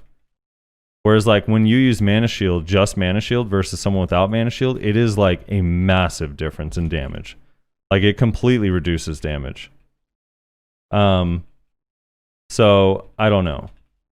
Yeah, Monster's saying it sounds like PA's or the 25% Mana Shield's overriding PA. I actually feel like it's the opposite is happening because they still were like being reduced 50%. Like the damage, it was like PA. I would use, they would test, or they would use PA, I'd do damage to them.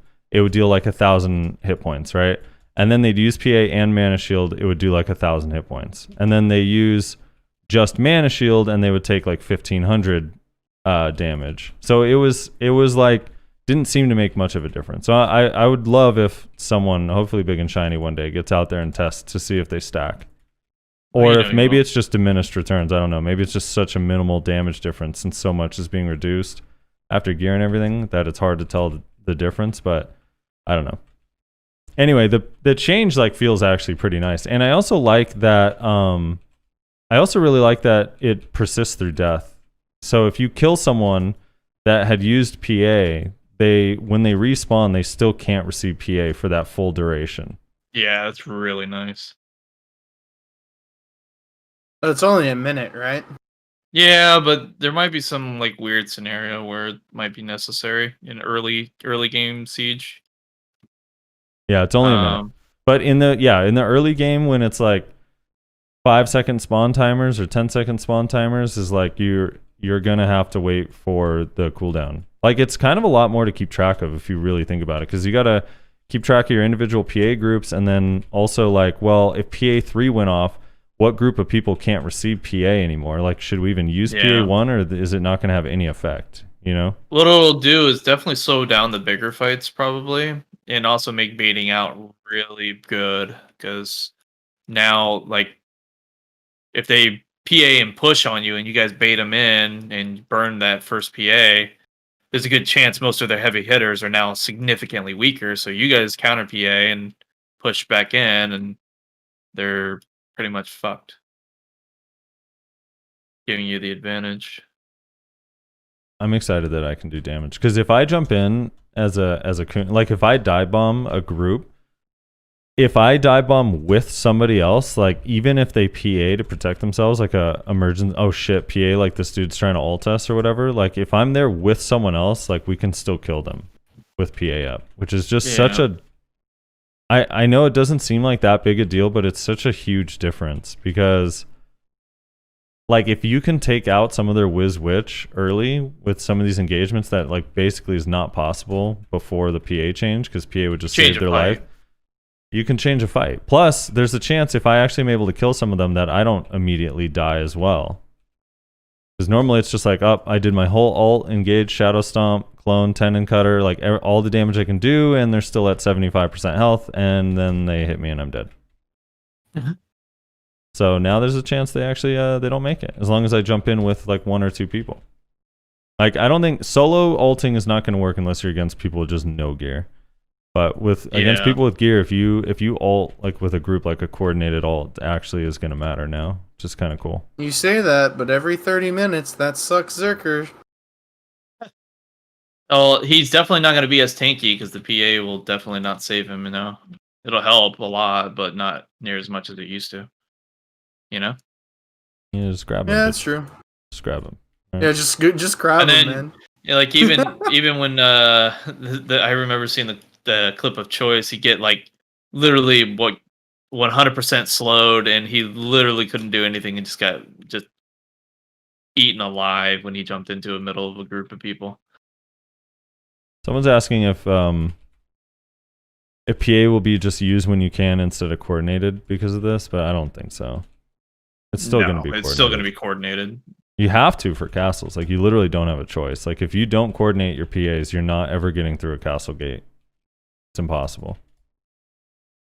I still do hope that this eventually leads to castle design being changed, honestly. Mina just reminded me of something important I need to bring up. This PA works on T1s, by the way. PA does work on T1s. And because AP is capped in T1s, it's actually kind of a big deal. Like, it may not be such a big deal on T2s, especially if you're like super geared, but on T1s where your AP is capped, it's kind of a big deal, the fact that you just get a bunch of bonus DR all of a sudden. Yeah. Interesting. I was talking to someone from EU that did Node Wars, and they were like telling me like, holy shit, it actually works in T1s. But I was like, what, like, if someone PAs, because you guys are capped, like, what's the damage like? And they said they were still able to kill people with PA. They're just tankier. So yeah. I wonder if that's just because the actual DP cap is low, so it's like they still take damage. I don't know. It's kind of interesting. But apparently they're still killable. I kind of assumed they would just be gods. No, they wouldn't be gods, but it would definitely be. It's going to take a little bit more effort to kill people who are PA'd, for sure. I think it also would depend on what tier you're at, like what cap you're at. Because it's like, obviously, I think you're going to have an easier time killing people if you're at like the 280 AP cap rather than the 210. So, or whatever it is, 270, somewhere around there, the hard cap. I don't remember exactly what it is. I think now on hard like it's 250, right?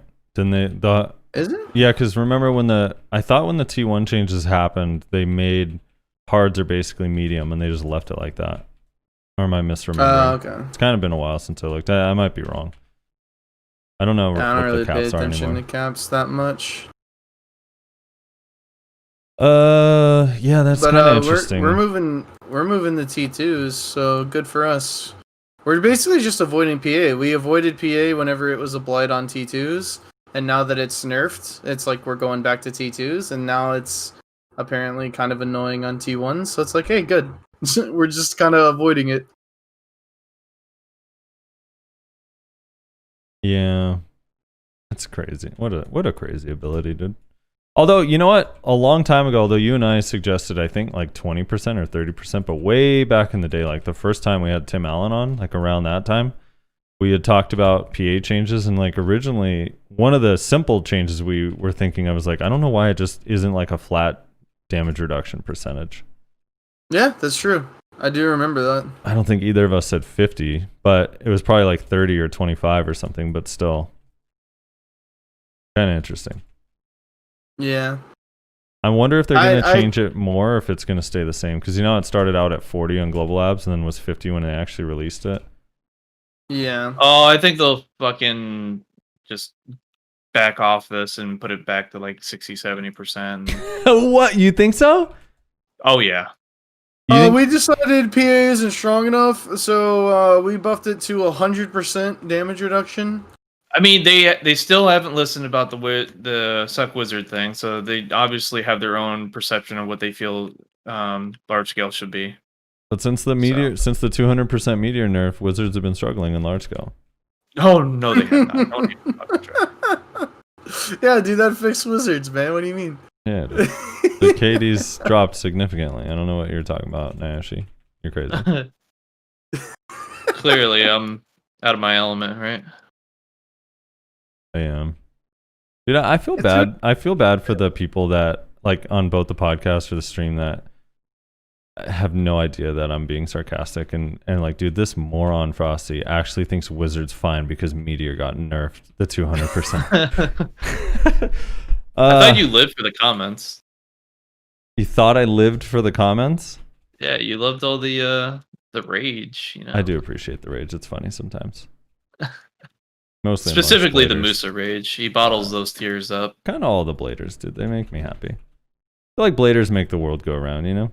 Like BDO would not if Musa and Meiwa were not in their current state, I would probably quit this game. Brings him joy in such a every PvE Kuno world. Great joy, dude. Oh man. I mean, you have to admit, you guys are the best at removing stun traps from engagements. We are. That is true. That is true. It's an important role. Don't downplay it.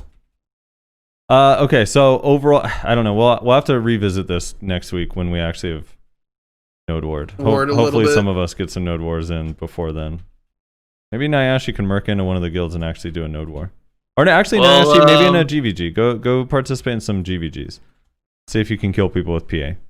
Yeah, I'll have to try it out. What guild are you in these days, anyways, Nayashe? I'm still in Juice. We're just sitting in here because just focusing on gear gains. You know, I don't feel ready to jump into a guild right now that's doing any Node Wars or Sieges. Are you just gonna start sieging soon? Yes. Short answer, yes. I thought so. More details on that later. All right. I guess that's it. Is there anything else you guys want to talk about? Oh, wait, Rez, overall, is there any chance you main Nova? If you like it enough. Yeah, there's a chance. I don't know how high of a chance it is, but there's a chance. If you mained Nova, would it be tagged to your Archer, tagged to your Zerker, or Independent, or what would you be doing? Zerker, probably. So you'd let go of the Archer. If you fell in love with Nova, you'd let go of the Archer. Yeah, well, I don't know. We'd have to see. I'd probably end up doing some wonky thing that you wouldn't agree with. Sidney just said he'd get a third gear set. True, dude. He has At three. least he's being honest about He'll have three Black Star chests. One for if each I really character. if I really like Nova that much, what I might consider doing would be just focusing on completing my Zerker's second gear and then untagging the Zerker at that point and then tagging the Nova to my Zerker. Jesus. Sounds awful. Well, I mean, you know, that actually is kind of a good thing because then you can actually tag another character. No, you can only have and you one can tag, just... but yeah. No, you can only have one tag.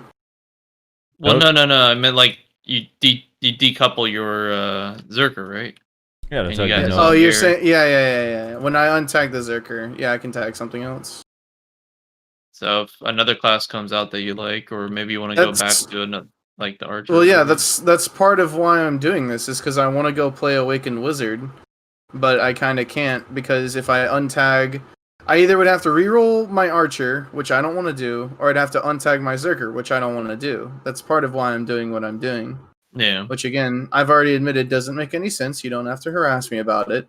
See, that's what I love about Reslars. He always plays the underdog class. Now that PA is nerfed, he's down to play Wizard, the underdog class. This is great. No, I've wanted to play Awakened Wizard since the core skills came out. I want to play old school fucking bound Bolide Awakened Wizard. That's what I want to do. You're gonna be like Bloom and grief your entire guild playing Awakening Wizard. Oh my gosh. Nice. Well, I want to play old school Awakened Wizard. You know what That's he's good for? Isn't it the Awakening ability only where they put down that puddle that increases the magic damage your enemies take if they run over it? You're talking about the lava pool? Yeah. Yeah, shit's busted. You're right. Dude. So there you go. So you could be the setup guy, you know? So yeah, I just kind of gotta play it year by year. Right now, I'm just trying to focus on. Mainly, I'm trying to focus on getting this goddamn Zerker into Tauros. So I'm working on Pin Ulus, and then I'm hoping that Black Star Awakening and Black Star Gloves will come out relatively soon, so that I can get that stuff. And then at that point, I'm starting to close in on having a complete gear set, actually. So that's pretty exciting. That is exciting. I can't wait. I can't wait for the Nova release, dude. It's gonna be so fun. Dude, you know what has me excited too is that because it's not on any other server, so it's not on Global Lab, and there's not like a bunch of information, so everyone gets to kind of experience it together for the first time. I think is actually a really cool thing. Yeah. Unlike, I don't know, how long was Mystic out for before we got it? Oh, a long time. 6 months actually. or 5 months? We got to see a lot of PvP videos come out from KR. Yeah, that was crazy. That took so long. So stupid. Anyway, yeah. On to the comments. Unless anyone has anything else they want to discuss. Our bet is in place. So next week we have to enhance an accessory. We'll do our research. We'll make sure everyone agrees that it's fair what we conclude, whether Awakening or Succession is better at grinding on Nova. And our bets were me and Reslar said Succession will be better at grinding at high-end spots. Nayashi said Awakening. So whoever ends up being wrong has to enhance an accessory, and it cannot be a red nose accessory. It has to be either like a Turos belt or a Tungrad ring or Tungrad belt or whatever. Wait, so from base or what? You just gotta go for try, however you want to get to it. You gotta go. I'll be Okay, going. so have a duo ready. Yeah, I'll have a try Tungrad belt by the time we do this. So, worst case scenario, if I am wrong, then I'll be able to go for a TED attempt. So that'll be pretty exciting. And I get to watch it downgrade after I crown it. It's gonna be great. So basically, we all need to have a duo accessory ready, pretty much. So yeah, Frosty, there's a good chance I'll have a duo, so I could go for a try attempt right after. I know, I'm excited for you. This is my way of getting Reslar and Nayashi to finally make some gains. You know? The real question is if it goes, do you immediately have to go to Tet? No. That's up to you. If you want to go for Tet, you can. But you can either go for Tet or sell it. Get that money. I'm selling mine if it goes try. If it fails, I'm going to be pissed. Well, what are you going for? What are you going to go for if you lose? I don't know. I'm trying to think what's your next upgrade anyways? What are you doing right now? Pen Crescent Ring. Second one. Okay. Dude, just enhance the Pen Crescent Ring. Easy. So for me, I just want the silver from it. Okay. Yeah. What are we projecting for next week? Since we're moving on the profits through and through. Profits. Hell yeah. Yeah. I mean, so it's gonna be a top quarter for us. Gonna be a top. What do you mean? What are we projecting? In reference to what? What are you talking about? As far as potential guests next week. Oh, you think we're gonna have any, or we're gonna be talking a lot about the Awakening? Nothing's for sure, but I'm trying to get somebody on. Okay. One of two people. I'm gonna try for both, and we'll see if either of their schedules work. If no one comes, maybe we'll bring on Sphero, dude. That'll be fun. If he's available. Okay. So on to the comments. For those that are new to the podcast, we read the comments from the previous show every single episode at the end. So if you have something you want to say or want us to read aloud on the show, feel free to comment on the YouTube video, and we'll read your comment. As long as it's not just insults, it's a fair game. And feel free to disagree with us or Nayashi. Disagree with any of us. Especially Nayashi. Yeah. Especially Nayashi. We always understand if you disagree with me that it's not going to be a very hyped up comment. So if you disagree with Nayashi, he will find you and he will red moon you. I will red moon you. If you really want to get max interaction, you gotta just trigger Frosty. Just say something that really sets him off about balanced discussion or something. That's the way to get the most. Yeah, because if you just disagree with me, Frosty's gonna be like, "Yeah, that's true." Moving on. Next comment. What what's an example though, Rosler, so they know what to do? Do you have any? I don't know. What's something that people say regarding balance? What's an opinion people have regarding balance? Succ is actually a good large scale class. That Musa just needs to get 15% accuracy on all their skills. That'll get me. Yeah, that's a pretty good trigger. Or just remove grabs from the game and it would be way more fair. That's what I was about to say. Just remove grabs from the game and the game will be in a way better state. Yeah. or just remove iframes. That was the other thing. Remember, for a long time it was just remove iframes from the game and the game would be a lot better state. Just talk about Mewa balance in general. Like, I don't know about removing iframes. I think I said that at one point, but I do think that like I hate invisibility. Like I don't mind it on Kuno and Ninja because they're literally Kuno and Ninja, but like every other class where their skills turn them invisible, I can't fucking stand it. yeah. Like- Wait, I like agree. what? Like what? It's so dumb. Like Nightmare on Sork or something, or what do you mean? Yeah, Those ones pretty that can much. actually track. Like Well, every one of Sork's skills, even like the Archer 25% that turns them invisible. Pretty much every invisible ability that's not concealment. I get concealment, that makes sense like thematically and all that shit. But like all the other like random invisibilities in the game, I just don't like them. They're annoying. It's not like a make or break it type thing, but it's just like annoying and kind of nonsensical to me. Interesting. Like, do you mean like Hashashin's movement, how it's hard to track, or like how it disappears and reappears for its iframe, or what do you? I guess I'm not really sure which invisibilities you're talking about outside of concealment. Well, any skill that makes your character invisible. I know, but what, outside of like Nightmare and Nocturne, like what else does that? Nightmare and Nocturne. Like the fucking sideways dash on Hash, sideways, or all the movement that Sork has. Like, pretty much everything where your character disappears, man. I don't know what to tell you. I mean, there is something to be said about like being able to track an opponent. No, you guys got to turn your skill effects back on, dude. Dude, I was. Oh, I forgot we're console, and we should only allow people to fight back if they're on fucking max graphics Yeah, go to with everything remastered. turned on you can and see shit. the skills just fine. Dude. Yeah, sorry, I'm not PC carried enough, dude. That's the real problem. I do agree on Succession Kuno. They need to, in Opti mode, add some skill effects they can see. Because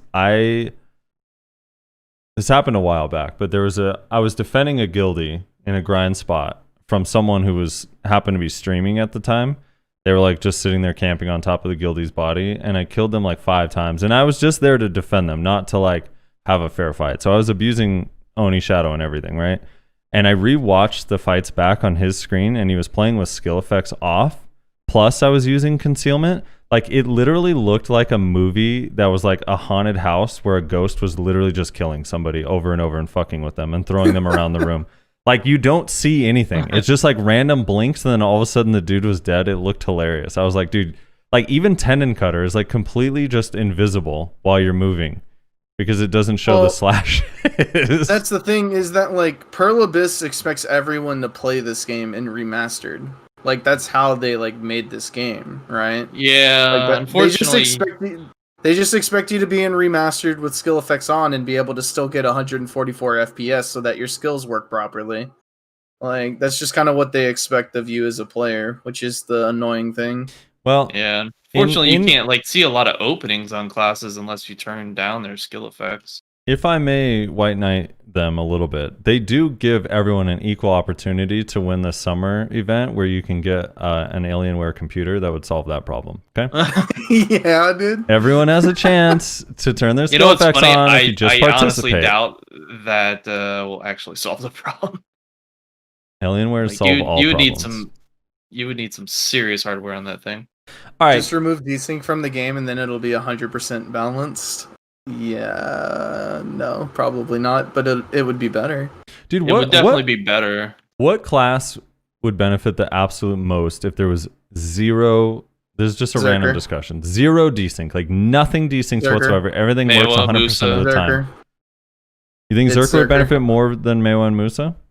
At 1000%. Do you know how many times you're on a Zerker, you go for a grab and you have to go through the entire grab animation because they desynced out of your arms, or you're standing them with them above your head, but they're still attacking you, getting free back attacks on you and shit like that? According to Hedon last night, that was all fixed. No. I tried to explain to him yesterday that, technically this morning, that I was still able to attack Zerkers a few different times when they grabbed me, because of they grabbed me in my iframe. So, yeah, I mean, in response to that, I would say that you wouldn't have grabbed me anyways, because I'd be an iframe. Well, that's the Not thing to mention, too. You still have to put up with the same desync that everyone else has to put up, where like you can CC somebody, walk over to refloat them, and then they snaky slither their way across the ground to the other side of you.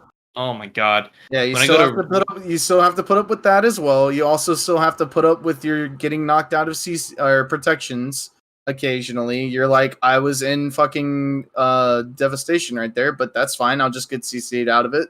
That's fine, just like everyone else does. So it's like you have to deal with the same shit that everyone else does, plus a little bit extra on top of it. 100% it's Zerker, no questions asked. See, I don't know if I'm sold on your example, because in the instance that you grab them and they're hitting you on your back, that would have been a failed grab, which is why it happened, which probably would have resulted in you being CC'd anyway. So how would that benefit you if you're just getting CC'd? Because then you're not standing there in an animation just taking free back hits. I mean, it looks dumb, but you probably were losing that in anyway. Right, but you're essentially saying that, well, you would have lost anyway, so it doesn't matter that you didn't get the chance to not lose. Well, no, like it could have just as easily. That would only be a chance. Whereas like Musa Mewa, for example, when they use like back chase and then they're ported back, like they used it in time without any desync. They used it in time where far enough away that a grab wouldn't have worked. Yeah. Versus like. You're like, benefiting. I still have to put up with that on Zerker too. Like I'll do a fucking sideways hop. Yeah. I'll get out of it. I'll do a sideways hop to move out of the range of something, and then still get yoinked back to where I hopped from. But Zerker has busted ass iframe called Giant Leap, dude. All I'm saying is everyone has to put up with that kind of stuff, right? That's all why I'm saying is Zerker, I agree. Everyone does that, and like, yeah. I don't necessarily think one class is getting fucked harder than the others. Zerker has to put up with everything that everyone has to deal with, plus just a tiny bit extra on top, just a little sprinkle of something extra on top of it. And that's why I think Zerker absolutely 100%. If desync was not in this game, it would help them the most. Because they deal with the same shit that everyone else does, plus just a tiny bit extra on top of it. All right. Okay, on to the comments. SSGJ Luke says first. Subnighter Hawk says second. Keaton Alex says, hi guys, with a heart and lips and a face with hard eyes. Hello? Hello. Deshaun says, probably a whip. I was wrong. It's a rapier. There were several people who thought that it would be, I think Crimson said this, that thought it would be like an extendo sword. Yeah. I think I mentioned it briefly as well, but I didn't really like hammer on it that much. But the idea of like the Ivy sword, where like it's a rapier that extends and turns into a whip sort of thing. Cool idea. I would not have been surprised if it kept the theme of the Morning Star extending with a rapier. Sterling Archer saying kind of looks like a bloodthirsty calc from Duvenkroon rather than the Medaya hunting ones. Ollie Speed says, I just hope our weight combat is all about the pet. I hate investing in accuracy. Oh, feels bad. Yeah, it's not about the pet in Awakening. But in Succession, if you just focus on Succession, it looks like that one is a lot more about the pet. And if you hate investing in accuracy, you should try Mewa. Respectable Chap says, what are your thoughts on the guild bandits stealing from guilds for hundreds of billions of silver in profit? Like with the channel guild thing, like you can go just steal silver from another guild. I mean, the idea of that is really cool on paper, but always those kinds of things are exploitable, right? If you just agree with another guild, like, hey, or you have like a baby guild that every once in a while you just go steal their money from as regular income, then it just seems too easily exploitable.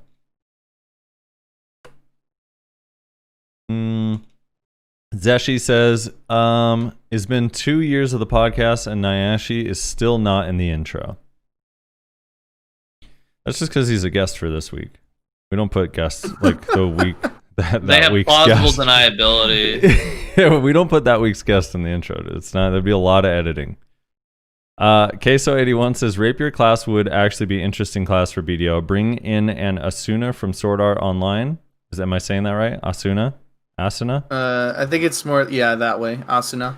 Would be like Mystic Punches with a needle. Dude, that's exactly what it is. That's what I keep saying. Like, I actually think the animation colors look like DK and the scythe abilities look like DK because it's kind of like that frontal AoE thing. But the punches and stuff look a lot more like Mystic to me, like the fast jabs and stabs or whatever. Well, it's like, yeah, it's a combination of that, but also some of the melee spear abilities that look just like that.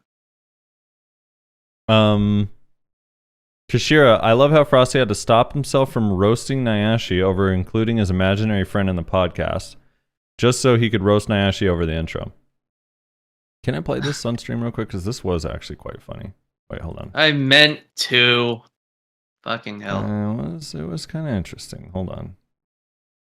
Nayashe mentions here, and maybe you guys can spot it, but he definitely sounds like he's doing this podcast with somebody else here. Hold on, let me make sure I get the sound right for everyone so they can hear it. Okay, so can you link me the timestamp? I don't know what you're talking about. I don't know what this is about. Oh, you haven't heard this yet? It's so good, dude. It's so good. Here you go. Oh wait. I thought I caught. Oh no, I opened another tab. Here you go. It's at 7,000 seconds. I like that it shows it still in seconds. All right, let me turn on the volume here. Rezlar's the opening of the show. Wait. Frosty's voice is vastly different than all three of ours. I don't know. Wait, who's the fourth person? I'm deafened for Here's what vastly different let's see if you can hear show. This. It's Nayashe's imaginary Frosty's friend. voice is vastly different than all three of ours. He says that my voice is different than all three of ours. I don't know who the other two people Nayashe's doing this podcast with are, but apparently I sound different than all three of them. I'm waiting for Rez. Meant to, damn it. Come back. Oh, I don't know if Rezlar's going to catch it right away. The only reason I caught it right away in that link is because I remembered it. Did you hear it, Rez? Yeah. Dude, I don't know who Nayashe's talking to, but apparently I sound different than both Nayashe, Rezlar, and that Nayashe's additional friend that he's doing the podcast with.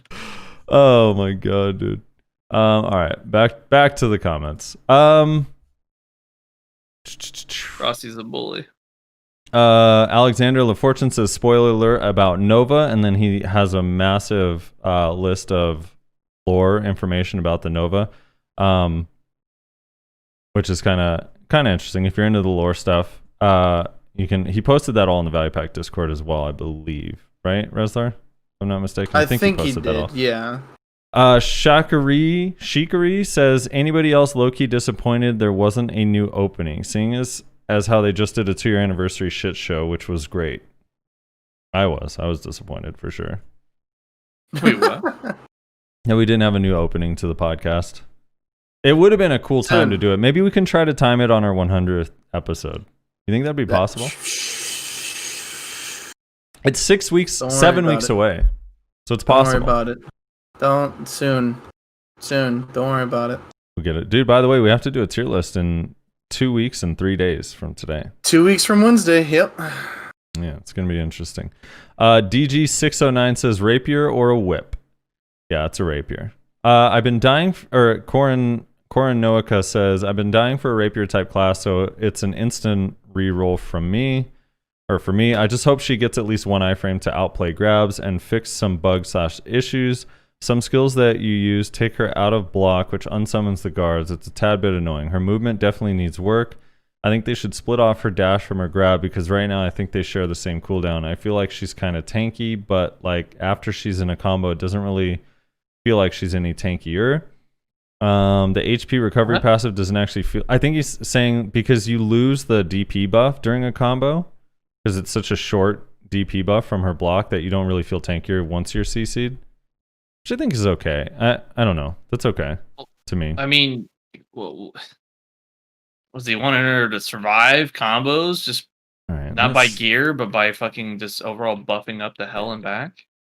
I mean, Warrior and Dog can do it, you know? That's why he's just pointing that out. That hers doesn't work that way. They don't survive combos unless no, but like their DP buffs last for an entire combo because they're 10 seconds, not 5. That's all he's pointing out. That's all. And then he says the HP recovery passive doesn't actually feel like anything, and the DP... you don't like that 45 HP recovery every 5 seconds? I think that shit's crazy. You don't need pots. And the DP buff from block is lost once you're CC'd, like I guys said. I don't know. Maybe it's just that I feel the Tower Shield class should be tankier than a Valk or even a Guardian Warrior. I should be fine if her damage was subpar in exchange for high defenses. She definitely needs some more mana HP sustain abilities, and as of right now, I don't feel like she's as tanky, not the block, as her other block counterparts, but yeah, I'd trade off some of her damage for higher defenses.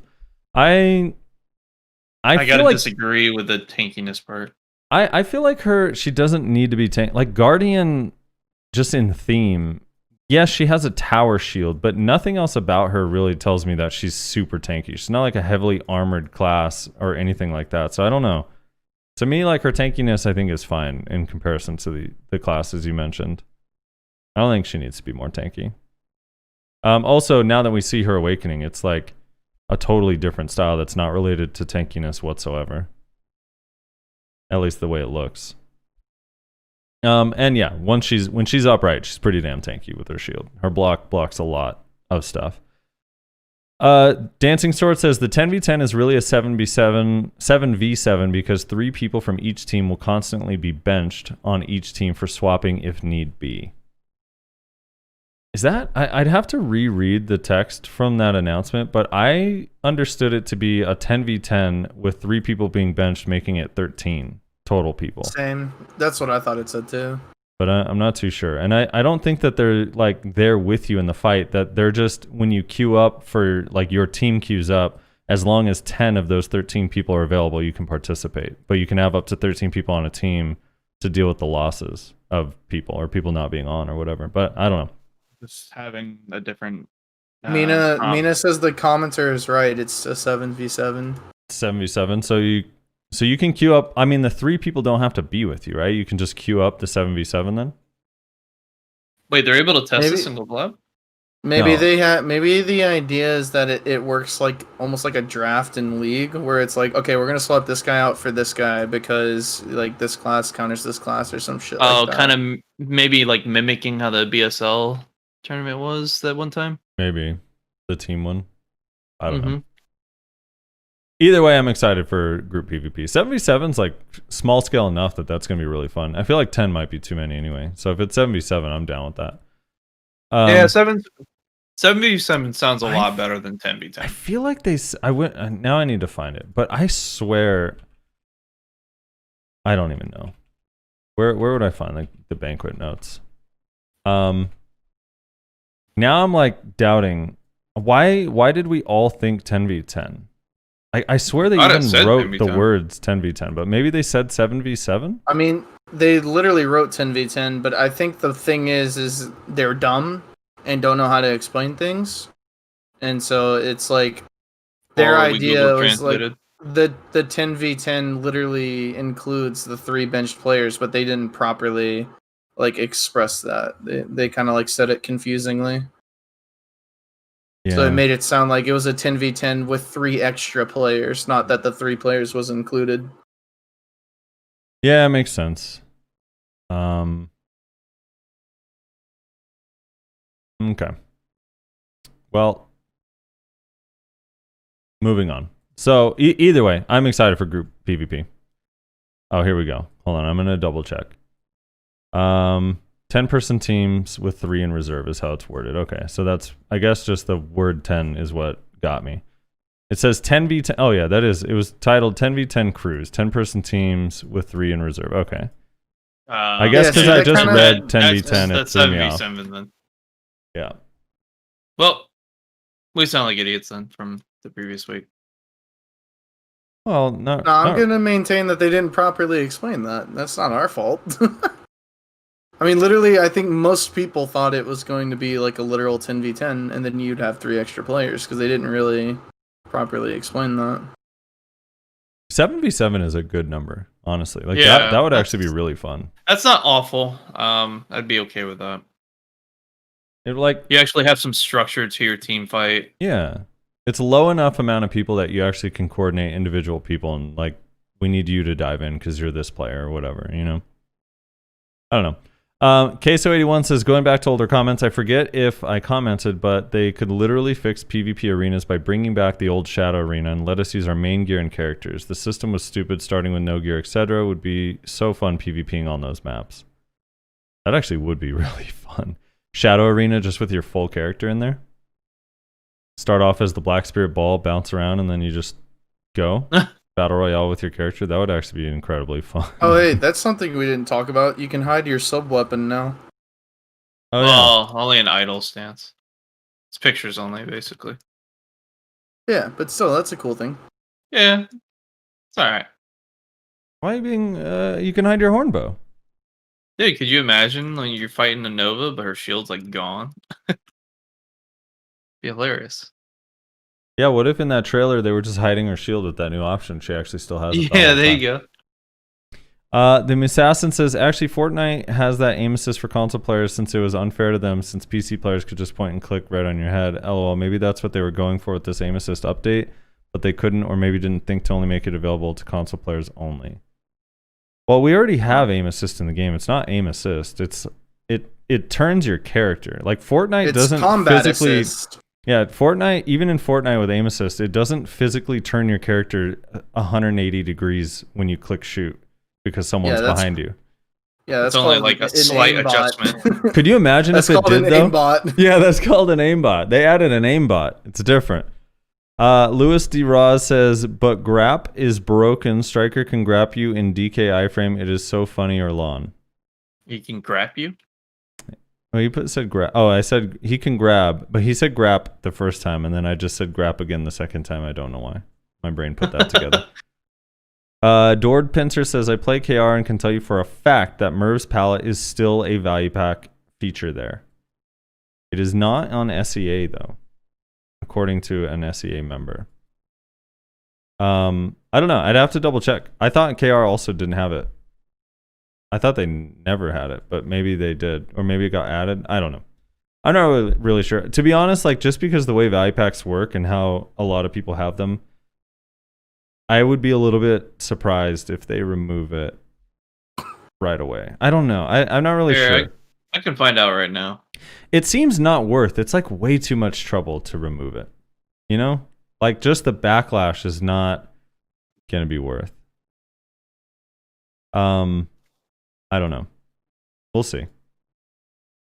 I think on Russia they also do not have the value or the Merv's palette in their value pack.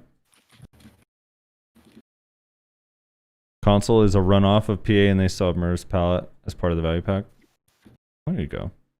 There's hope. There's hope.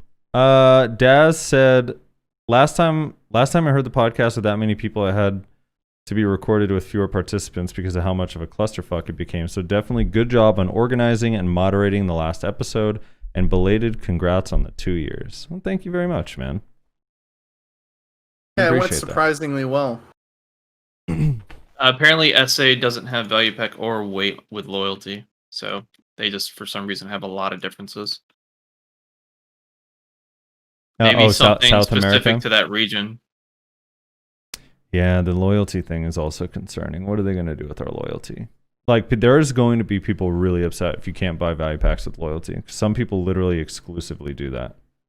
Yeah, but that's only like 1 day. It's like. Can I read a compliment that Choice sent me? Yeah, sure. This is just self-serving and, tooting my own horn. So, Choice sent me a message after the podcast and said, hey, thanks for having me. I had a good time. I really like your format of the podcast with interviewing guests. You do a good job of making sure everyone gets a word in. And I was like, aw, Choice. And then he insulted your gear. He said maybe you should be interviewing less and grinding more because your DP is shit. I'm kidding. He didn't say that last part. He only thought it. C.S. Wilson says, yes, Calpheon Eagle Wings on Demon are apparent on Shield, and Demon Pet Summon reminds me of an old anime, Death Note. Yes, it does. I've heard of that anime. Oh, if it was a Shinigami. It was a Shinigami. As a companion with a real personality, different emojis and poses, eerie background sounds like laughter and flapping wings. That would be cool too. All right, he actually just wants and flapping wings. He literally just wants the Shinigami from Death Note to be there. He wants to have a conversation with it. You're not trying to creep out the people you're fighting. What was his name? I forget that character. Ray. What is it? Oh my god, it's escaping me. What is it? Something with an R, right? Ryuku or Ray? What is the Death Note? Ryuk. Yes. Yeah, he just wants actual Ryuk to be his friend. He just wants apples. He just wants to feed his gargoyle some apples. Abraxas KB says, okay, maybe you are right. It is a bit too much. I just made it as something more open world PvP, and maybe they could other awards as well for staying on that channel, and I didn't meant to restrict the channel access completely. I think that was in regards to the GVG channel thing. I think so. Yeti Wookie says, Shaky is so fucking annoying. The dude is the most narcissistic person I've had to be forced to listen to in a long time. I don't know. We have Nayashe on the podcast every week. And this dude only loses because of balance, never because of his mistake. Thank God. Here we go. I mean, sure, he's a little Shaky. Could be narcissistic. It's his shtick, dude. I mean, like I'm gonna comment on that and not to defend him per se, because I'm sure a lot of people Bladers defending Bladers. Here we go. I'm sure a lot of people say, "Oh, well, you're, whatever, you're friends with him or whatever, simping or whatever." I don't know, but they'll say whatever bullshit they want to try to justify whatever. But I also got some compliments about that, where they commented on, despite all the hate on the comments for him as a guest and whatnot, they thought he did a really good job and whatnot, and they appreciated having him on there. And they themselves are not necessarily a fan of him. So. I'm glad he came on. Yeah. Yeah. A lot of people just taking their personal opinions and frustrations and just throwing it on the comments for whatever reason, just because they feel the need to.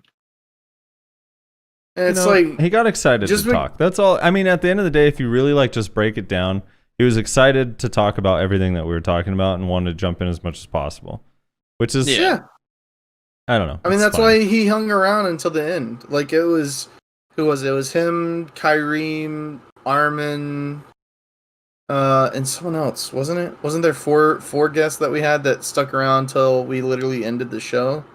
And Shaky was one of the first people we introduced. I think he was pretty early. Yeah, so he really third or fourth or something. He really just wanted to talk about stuff. He's a person that enjoys conversation about the game and about balance and stuff like that. And he had a lot of stuff he wanted to talk about. So there's nothing wrong with that. It's like, at the end of the day, it's like, if there's people that don't like someone, there's also people that do like them. So it's kind of like, you might not have enjoyed his presence on the show, but there was also a lot of people who did enjoy his presence on the show. And at the end of the day, it's like, we're just we invite a wide variety of guests on the show, and it's everywhere from people that everyone loves to people that probably most people don't like. And it's like, we do that because we want to get a wide variety of opinions and thoughts and ideas and things like that. It gives everyone an opportunity to have their voice heard on a particular topic and whatnot, and we want that. Yeah. Lost Souls says he has a timestamp and he says Shadowcock, and then he says, damn, why all the Shaky hate? I think he's talking about the gargoyle. How you see its tail between its legs, I think. Oh my god. It's my guess. Nira says, when they first announced the sheriff system, I thought about ways people could abuse it and fix this for them. I think everyone is in the silver gains mindset, something I would like the community and BDO itself to move away from a bit. Not a lot, just to get people focused on fun again and not silver per hour, but I digress. To solve the issue, all they'd need to do is implement a player to system silver sync bounty, then make rewards family bound, maybe a family bound version of rare resources like Kaffir's Advice of Valk's, Valk's Cry, or a bounty hunting currency that you can buy items like cosmetic titles, etc., or other things useful in the game, but remove the silver profit aspect. It'd need a bit of adjusting to find the right balance, but I feel that's the best method. The only problem with that is this game's about progression. Well, but it is a side piece to have fun, but I don't know, you should have something in there to incentivize people to want to do it. Otherwise, it's just pointless. Why even put it in? No one's gonna do it. Well, he said that. He said like Kaffir Stones, Advice of Alex, Valk's Cry, or Oh, I'm sorry. I missed the Kafirs. I only heard the cosmetic related stuff. yeah, the cosmetic stuff I think would be cool too. I think that's cool as an option. Yeah, but I'm just saying like as long as like you said he already mentioned the Kafirs, I think that's fine. But if you don't add anything like that in there or something of value, then people aren't going to want to do that shit. But I think there's another issue that you're kind of forgetting about, Mr. Commenter. I forget the name. Which is like near us. It's not just people. It's not just people that are going to abuse it for money. People are also going to abuse it to like grieve people, depending on how you implement it, right? Yeah. So it's like that's kind of the other issue. Is like with I feel like a lot of bounty systems is that they can be used to like grieve people, especially like let's say fame like what's the word I'm looking for? Like infamous people, right? People that are notoriously hated by like large portions of the community. I mean, we just got done talking about how a lot of people don't like Shaky. There's a lot of people who do like Shaky, but there's also a lot of people who don't like Shaky. And depending on how you implement this bounty system, you can bet your ass that if it was easy to do, somebody would like be definitely willing to pay somebody to go like fuck up Shaky's grind rotation while he's on stream and be like, haha, that's funny, look at him, he's getting griefed by this sheriff person or whatever. So it depends on how you implement it, but there's also an issue of abusing the system to grief people. So It's also something to consider. It's not just a money thing. There's a lot of things to consider when it comes to something like that. That all having been said, Laserface in chat says, I will greet the shit out of people if that becomes a thing. I would love to get paid by the sheriff system to just farm Laserface, and no matter how much gear he takes off, I don't lose any karma. That'd be awesome. Ian says, is she using the mob from the 310 AP place? No, it's its own thing. It's its own thing and it has lore and story behind it, so it's kind of unique, actually. Axion? Was that the name? Axion? Axion with an N, yeah. Rizzler, to kind of go back a little bit and comment on that. I mean, like, as long as, like you said, PA implements it correctly. Like, for example, you know when you purposely flag on someone and you kill them, that's like you unfairly killed them or whatever. But if someone flags on you and you kill them, it has a different message. It's like a different kind of kill. Forcefully slaughtered. Yeah, forcefully slaughtered. Yeah, that I think would, if they like maybe can use that as a, an indicator, like whether or not you can have a bounty put on you. Like if you flag up and you die, you can't just put a bounty on someone, kind of thing. Yeah, but then you're gonna have somebody walking into your rotation refusing to leave. You can't deck them because they're in an undeckable guild. So what do you have to do? You have to flag up, kill them. All of a sudden they got a bounty on you, and they're fucking 310 AP Kudum.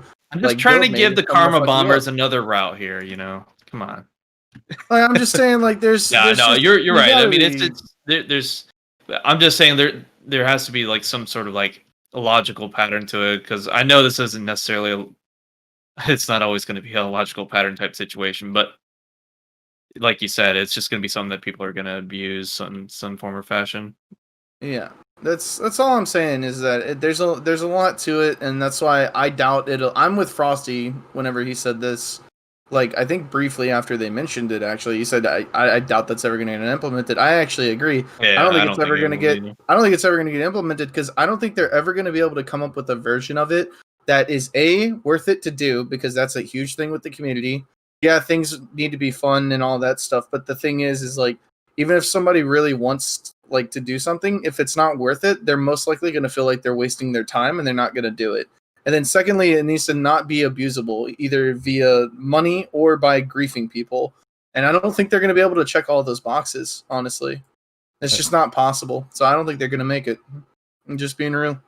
I mean, yeah, I think that's fair. What about this? What about if you kill someone and they take off their gear, maybe put like a time. If they take off their gear so their karma changes, like if I kill someone and I lose 50,000 karma, and then the next time I kill someone, they took off their gear and I lose 100,000, they should also lose 100,000 for taking off their gear. They should be karma bombing themselves with that play. Like, I can't stand that that's actually a thing. that you benefit in open world from removing your gear. Is Like actually the most insane if you thing have ever. in your inventory or in your tent or in a storage gear that equals the value or equals a certain like APDP, like it detects the gear you have in your Yeah, or just put like a basically in your timer. family. Like you could take off your gear, but it's not going to reduce the amount of karma you lose for 15 minutes. Like the time it would take for someone to channel swap or whatever. It just seems like karma. Karma bombing is such a. It's crazy, dude. If you karma bomb, I still you should be just ashamed of feel yourself. like the way to solve the karma system is each time you kill them, they spawn further and further away. Yes, Like, that would be awesome. First time you kill them, they just spawn node. Like they can fairy res or I mean that is a good way to do it. Then you kill them again, they spawn at the next node over, further away. You kill them a third time, they spawn at the closest town. You kill them a fourth time, they spawn at the next town over. It's like just keep putting them farther and farther away. If they keep dying within like a certain amount of time, like 10, 15 minutes or something like that. Like it's really not that hard to implement, in all honesty. Yeah. All right, moving on. Dreadspark says accuracy is broken and undermines all defensive stats entirely. One-shot meta is going to return to all levels of play, with PA being the requirement of survival. Which wizards? You heard it first here. Also, you can't run them over with a wagon. Don't ask. You can't run over a witch with a wagon? I don't think you can run over anybody with a wagon. Oh, by the way, I got confirmation from my KR contacts. Yep. Value pack does include the Merv palette. So in KR it does, in SA and SEA it does not. Why? Russia and SEA it does not, and then the loyalty shop. You want me to ask about the loyalty with the loyalty shop in SA does not include value pack or Merv's palette, right? Is that what you said? Or weight and value pack? That's so weird. I don't know. Yeah, I guess it's different, but it's so weird because they're all P. Oh no, SA is not PA. SA is different.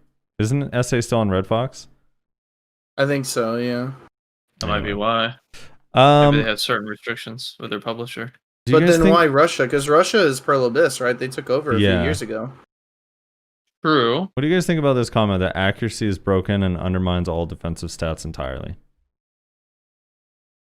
Nah. Wait, what? What is it? Accuracy is broken and undermines all defensive stats entirely. One-shot meta is going to return at all levels of play, with PA being the requirement of survival. You want me to... So I think this is kind of like... It's a two-parter. They're talking about not only the PA change, but also, like... I've seen this video this morning where it shows this Succ wizard. He's testing with 269 AP with basically like 450 or whatever accuracy, and he's basically three-shotting a 358 DP Succ wizard. But I don't know. It was a weird video. Let me see. Here it is, right here. There. Basically, he's trying to suggest that AP scaling is basically horseshit, is what his whole spiel is, and DP scaling's irrelevant. He says as long as you're talking about chip damage, then it's relevant, but when it comes to like comboing, all you need is accuracy, is what he's suggesting. That's interesting, because I can't kill anybody with an accuracy offhand that actually has gear. I think it's specific to one, Succ Wizard. Two, like he has an accuracy buff that he pops or something. I don't know. That's kind of what he said on the video. Then he's also talking about another example, like with just comboing him there, but then also when he applies the voltaic debuff, well, it's like, yeah, you got shitloads of fucking anti-evasion you're throwing him on. What's it called? All right, so Eumenidai says, Rez, you're gonna love this. Eumenidai says, Fianchetto Bishop is a chess opening. Stamma's Mate is a type of checkmate. Passed Pawn is a special move. Opening, self-explanatory. Testudo equals Tortoise. It's a type of military formation. Counter Gambit is another chess opening. Binding, named after Marikazi. Bind, it's a response move to a Sicilian opening. And then he says, I didn't know me, as a peasant from a third country, weren't allowed to know such advanced chess terminology. Jokes aside, I love this podcast. I'm very proud of all you did during 2020. Seriously, for the special, you managed to get more than 10 people then didn't have a good record interacting with each other, or that didn't have a good record interacting with each other, aka drama, and you still managed to have a civilized conversation. I'm in tears of how proud of you guys. Let's keep up the good work in 2021 because I'm sure it will be a good new year.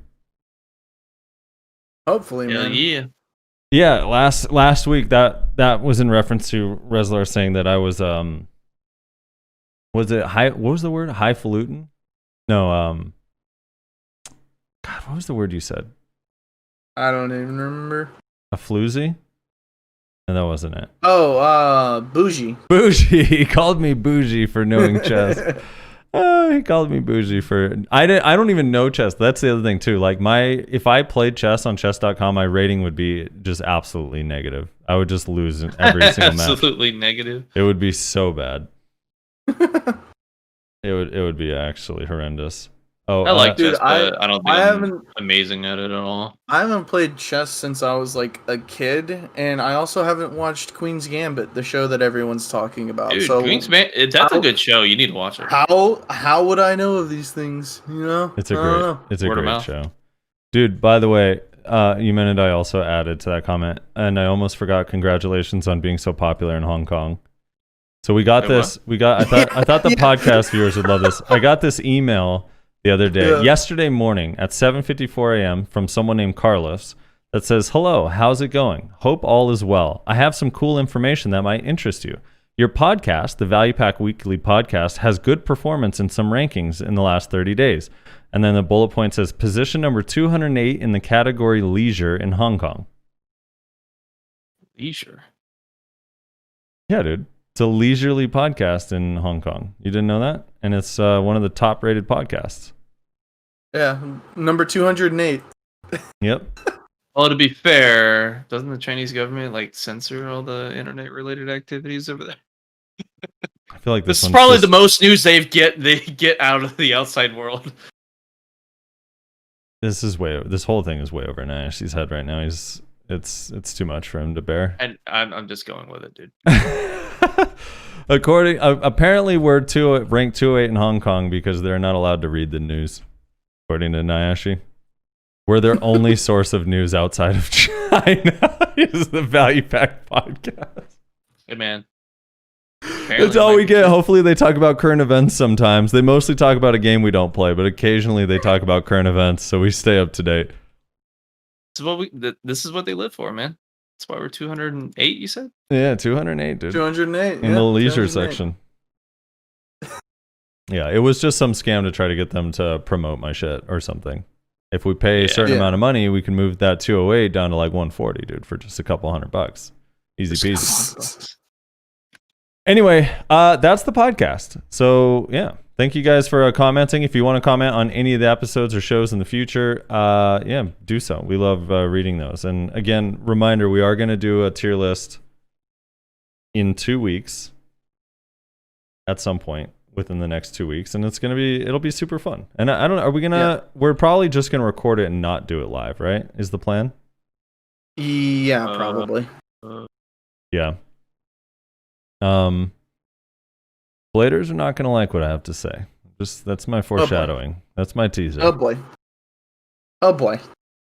They've moved up in the ranks recently. I don't even remember what we put them at last time.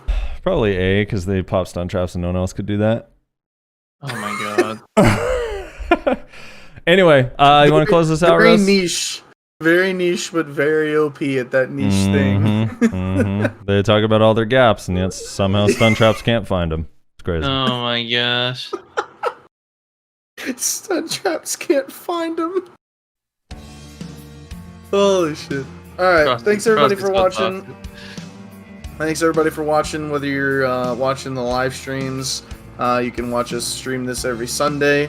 Twitch.tv/SoFrosty, Nayashi_NA, and not Reslar. Check out the Patreon. Thank you everybody who is supporting us via Patreon.